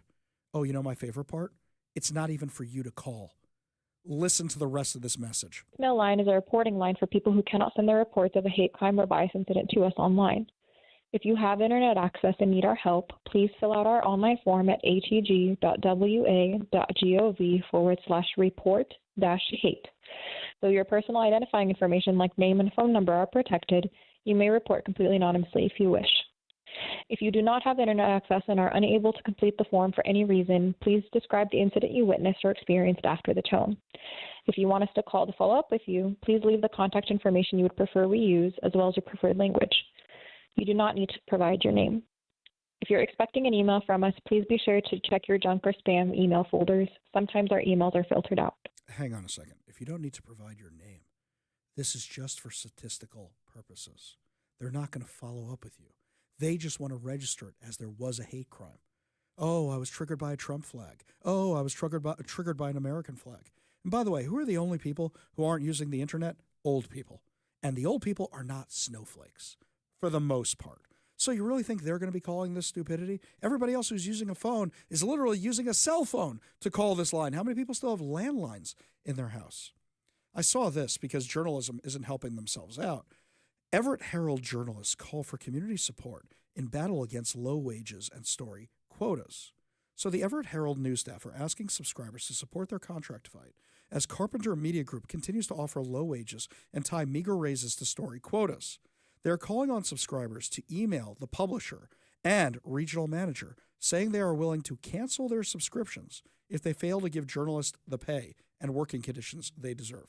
So you dummy heads want more money, but you're telling everybody to cancel their subscriptions?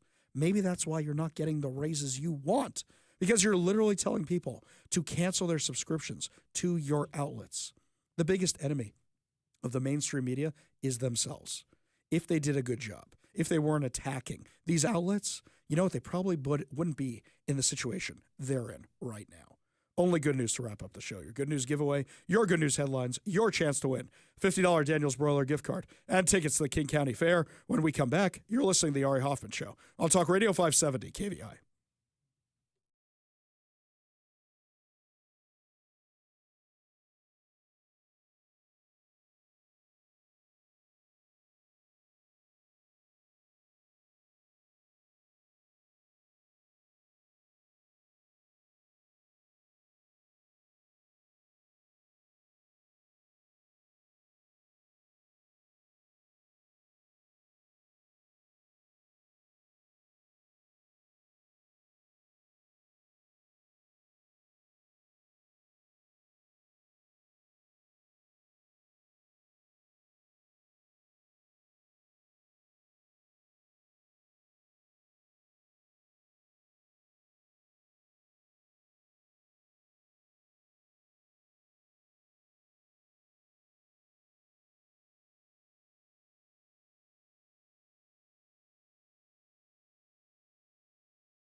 It is time to feel good as we wrap up another amazing episode of the Ari Hoffman Show right here on Talk Radio 570 KVI. And before we get to our good news giveaway or our good news headlines, Rob sent me a very sweet text. He says, thanks for working through the cold. Hot tea and liquor of your choice. Yes, I think that will be happening for sure when I get home. So thank you. Very kind of you to notice.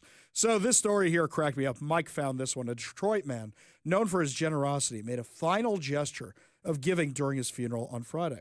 So, according to Como News, Thomas's sons arranged for a helicopter to fly over the funeral home, releasing money and rose petals in a tribute to his community spirit. His niece explained that the helicopter drop was her uncle's way of expressing gratitude to the community. While the police were informed about the plan to drop rose petals, they were unaware of the money being included. The FAA is investigating the incident. Boo. However, police have said they are not conducting an investigation. You know what I want at my funeral, Mike?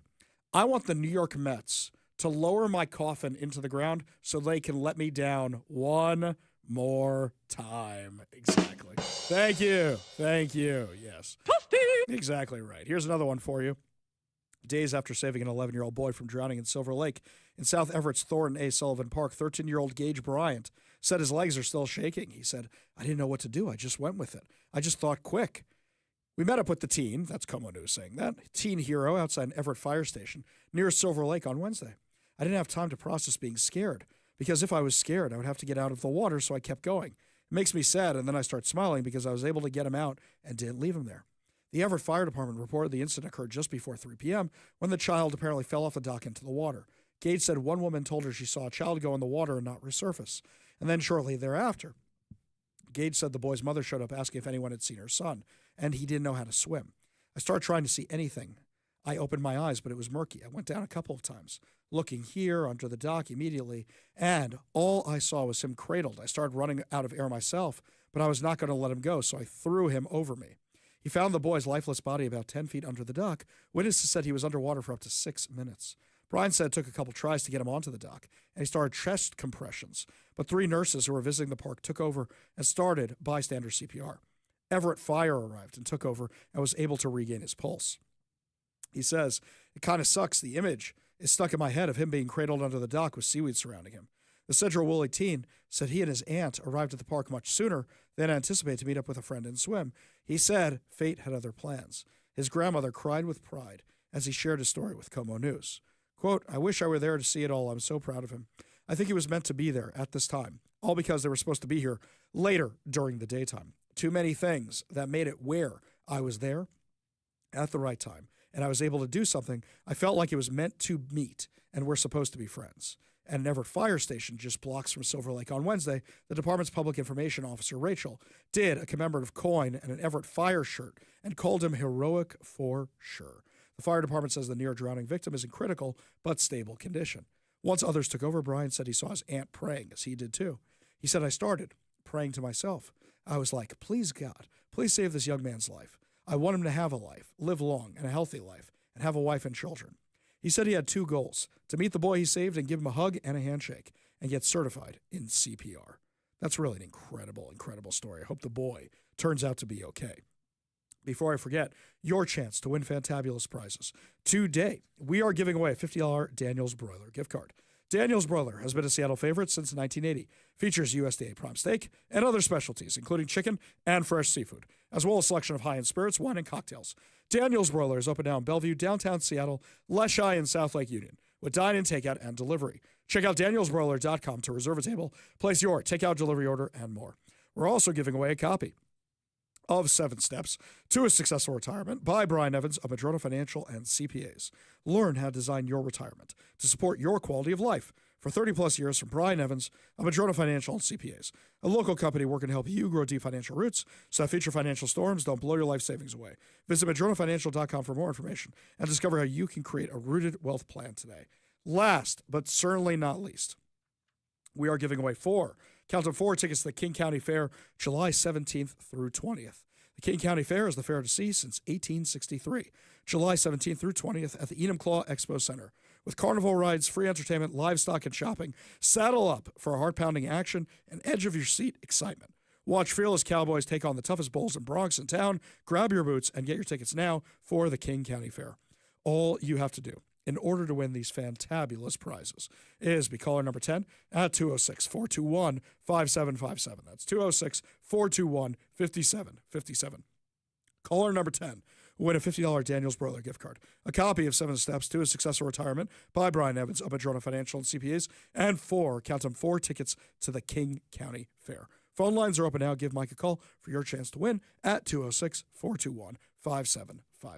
Just a reminder also, coming up this weekend is the Bremerton Air Show this Saturday and Sunday. Back for another year with modern military aircraft, classic planes, and world-class performers. Get tickets and learn more at bremertonairshow.com. That's bremertonairshow.com. Well, my friends, that's going to do it for us today. I'm going to go home and have a bourbon or a scotch. But we'll be back tomorrow with more insane stories, more exciting guests, and, of course, more giveaways. You've been listening to The Ari Hoffman Show on Talk Radio 570.